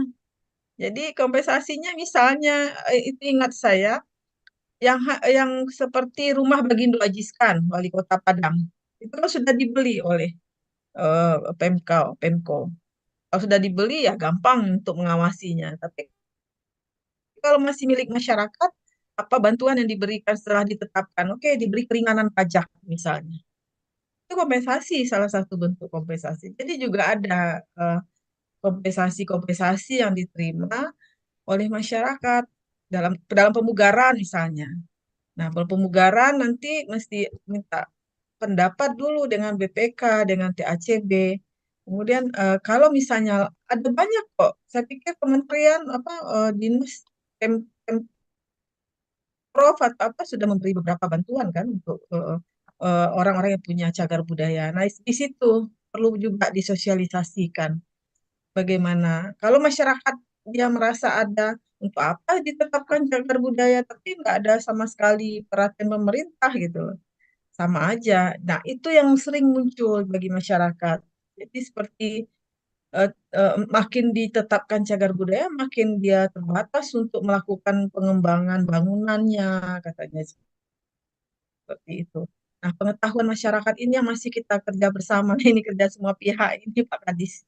Supaya masyarakat, pemilik, terutama pemilik yang bangunan-bangunan, pemilik cagar budaya, perlu kita kumpulkan. Supaya dia paham untuk itu, dia punya hak dan kewajiban juga. Kita juga, masyarakat lain juga punya hak kewajiban. Saya pikir di situ. Nah, ini nih untuk Pak Kadis ya, pertanyaannya lagi beberapa. Oke, Mandir, itu aja. Terima kasih. Mande, Iya, Mandetati masih Mande, ada tambahan? kalau ini Mandeir, Ibu Moderator sedikit kalau boleh ya, kebetulan nih apa sepertinya Pak Kadis bilang tadi ya, misalnya di apa pembatikan ya kalau di Amerika itu ya misalnya kan ada orang-orang membatik juga. Jadi apakah ini pencurian atau bagaimana gitu? Pertama pertanyaan saya itu bagaimana baiknya ya undang-undang untuk di mancanegara tentang item kita itu, cagar budaya kita ini. Kemudian, andai kan ada orang, misalnya orang Indonesia Banyak. yang juga menciptakan batik ya, tapi biasanya itu masih tetap di bawah nama Indonesia. Hanya saja orang-orang yang mengcopy begitu. Nah, memang banyak batik-batik yang idenya dari kita, tapi itu kreasi mereka sendiri begitu. Jadi barangkali yang begitu tidak kita kategorikan sebagai mencuri atau bagaimana. Mungkin begitu, Mandestri. Hmm. Ya, begitu aja. Mudah-mudahan mengerti. Ya. Ya. Silakan Mandesri, silakan langsung tanggapi Iya, dan Laiko langsung tanggapi. jadi makanya perlu suatu negara itu perlu melegalkan gitu loh di dalam apa istilahnya registrasi ya secara apa baik levelnya mau nasional maupun internasional. Jadi kalau semakin tinggi levelnya itu artinya ada ruang formal yang mengikat di situ gitu loh. Jadi kalau misalnya batik kalau dikembangkan, dimanfaatkan makin berkembang tradisi batik kan lebih bagus sebenarnya. Karena dia kan tidak akan apa, tapi orang tahu harus sudah diklaim bahwa siapa yang menjadi paten untuk batik ini gitu. Ada karya-karya tertentu ya. Jadi itu yang harus diberi pengetahuan bagi masyarakat kita, terutama maestro-maestro ya. Para maestro-maestro seniman-seniman yang mereka punya keunikan itu yang perlu difasilitasi oleh pemerintah mungkin dalam hal ini ya. Jadi penghargaan pemerintah sebenarnya dalam apa saya lihat cukup beberapa hal sudah lihat ya. Bagaimana pemerintah memberi apresiasi terhadap maestro-maestro, seniman-seniman, kreativitas di dalam mengembangkan tradisi, mengembangkan seni, teknologi tradisional ya. Nah, ketika ketika sudah setelah ditetapkan, maka negara-negara lain kan merasa nggak masalah dia akan mengembangkan batik itu gitu loh. Semakin banyak pemakai dari suatu karya, itu akan lebih bagus pemanfaatannya, pelestariannya akan lebih jauh, lebih berkembang karena suatu hasil karya itu tidak stuck di situ, ya. Dia akan selalu berkembang di situ karena kebudayaan kan memang harus dinamis, tidak statis. Jadi semakin banyak pemakai dari suatu karya itu akan semakin populer dan jadi lebih bagus untuk apa? Terutama mungkin ini ya kain-kain kita songket ya tradisi-tradisi lama motif-motif lama yang sekarang sudah dilakukan revitalisasi kembali. Ada beberapa sanggar yang saya lihat songket canduang ya ada songket beberapa yang mulai punah dibongkar-bongkar lagi ketemu lagi motif-motif lama ada upaya revitalisasi kembali kan untuk songket lama itu. Nah artinya apa tradisi ataupun karya satu budaya identitas kita kan ada motif orang akan lihat di situ bahwa ini khas punyanya Canduang, ini khas punyanya Silungkang. Dan orang udah tahu sebenarnya kalau orang paham untuk itu. Nah, kalau ini dikembangkan ya, itu akan lebih bagus. Dari satu sisi bagus gitu loh. Jadi semakin orang banyak memanfaatkan dari hasil karya suatu apa, itu akan lebih manfaatnya, pelestariannya, kemanfaatannya lebih lebih diharapkan untuk itu. Gitu. Mungkin saya pikir soal apa ya hak paten mungkin ya haki ya dalam hal ini pemerintah mungkin yang bisa memfasilitasi untuk itu. Mungkin Pak Kadis bisa untuk menambahkan di sini. Ya, Itu aja. mungkin langsung Bu Ir. Pak, iya Pak, silakan. Oke, makasih Bu Ir. Jadi memang apa yang sampaikan Bu Sri itu saya sepakat karena memang kita tidak bisa mungkin membatasi, menghambat kreativitas gitu, terutama bagi perantau kita yang ada di luar negeri gitu. Misalnya ada perantau kita di Melbourne, dia punya kreativitas untuk buat rendang misalnya, ya walaupun kita sudah patenkan misalnya rendang, tapi dia punya kreativitas lain, itu memang harus kita dukung karena ini juga membuat nama kita Indonesia lebih berkibar di sana gitu.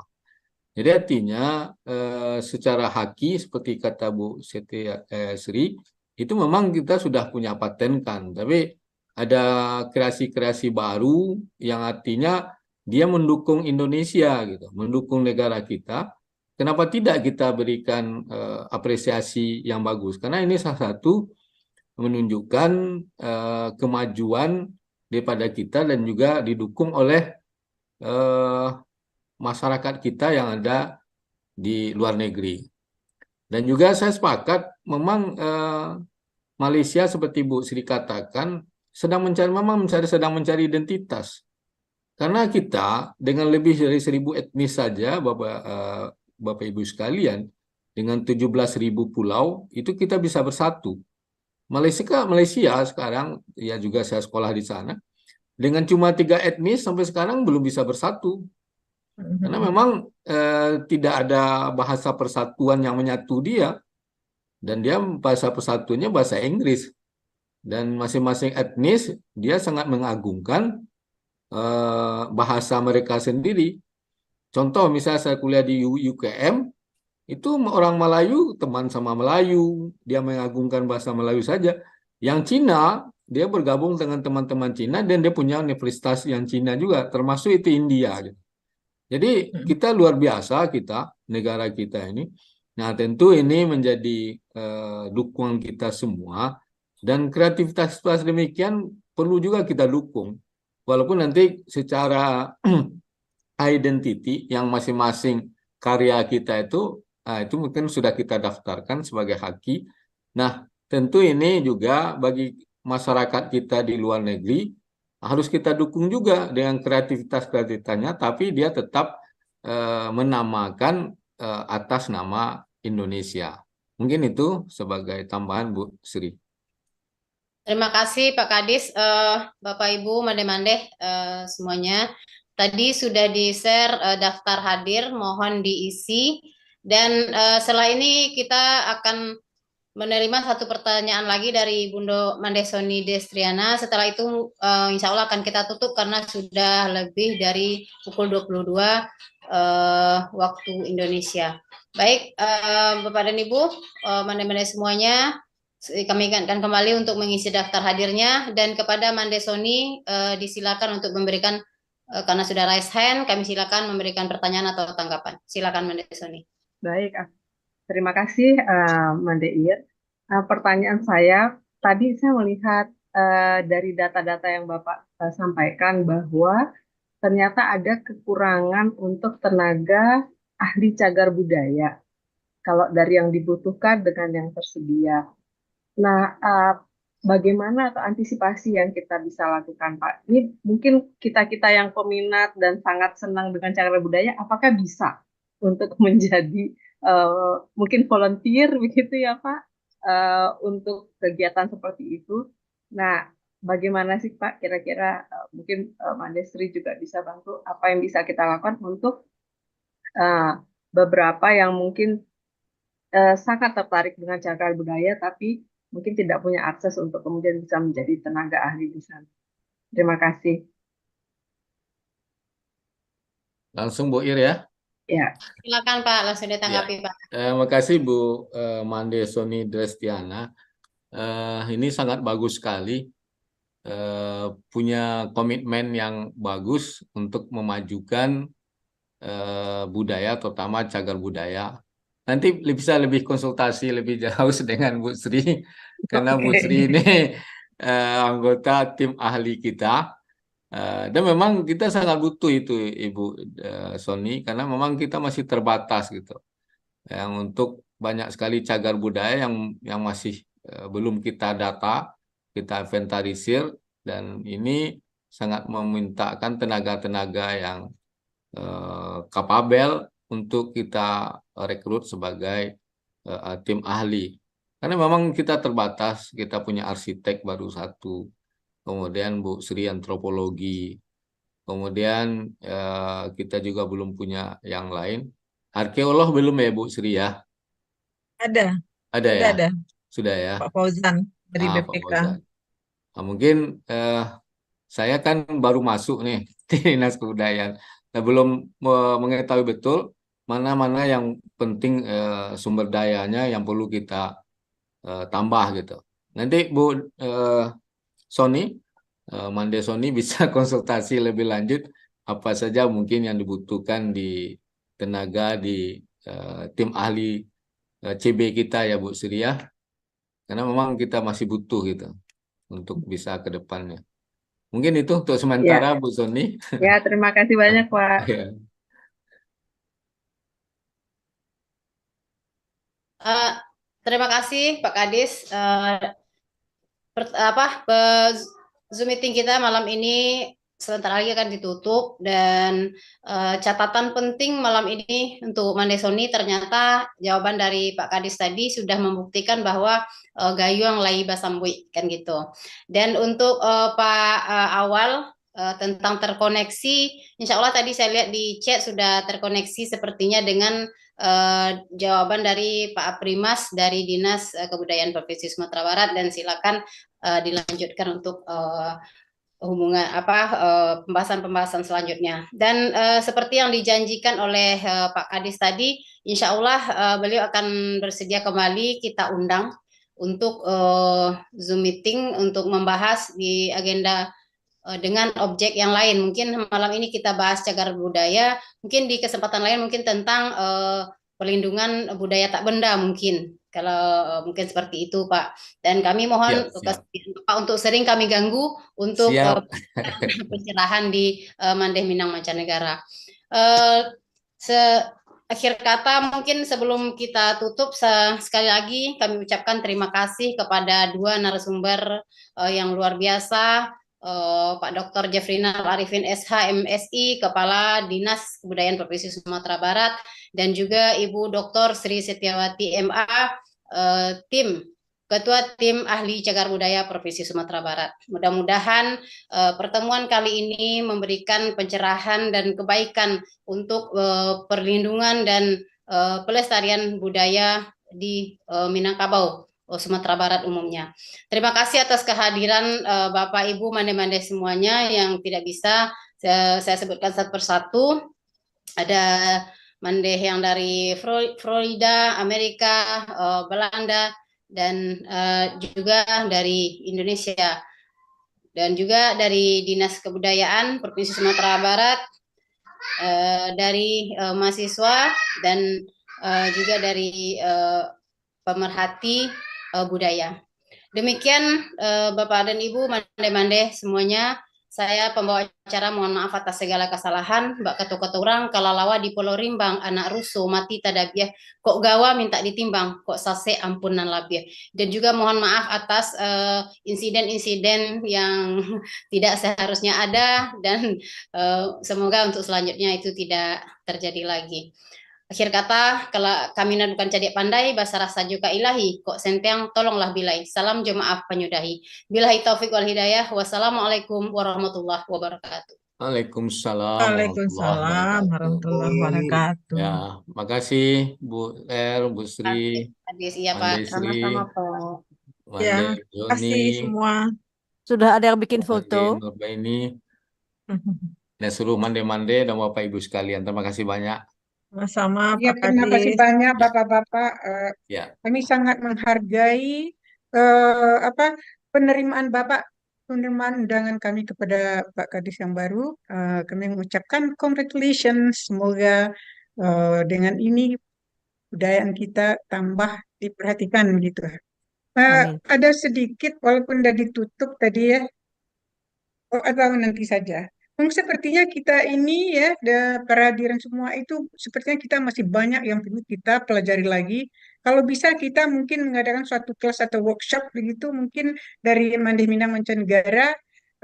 Jadi ini selanjutnya kita mungkin bersiap-siap untuk itu. Nanti kami beritahukan insya Allah. Mandesri begitu saja usul ya, selagi semua dari sini. Setuju, Mande? Ya, ini kita nanti kerjasama dengan Pak Kadis ini. Ya, oke. Ya, Bapak. Terima kasih banyak. Siap, Ibu Mande, semua siap. Kita siap. Alhamdulillah. Ya. Terima kasih banyak. Iya. Ya, kita tutup dengan doa penutup majelis barangkali. Subhanakallahumma wa bihamdi nasyhadu an la ilaha illa anta nastaghfiruka wa atubu ilaik. Assalamualaikum warahmatullahi wabarakatuh. Maaf lahir batin. Terima kasih banyak. Waalaikumsalam warahmatullahi wabarakatuh. Moi programa.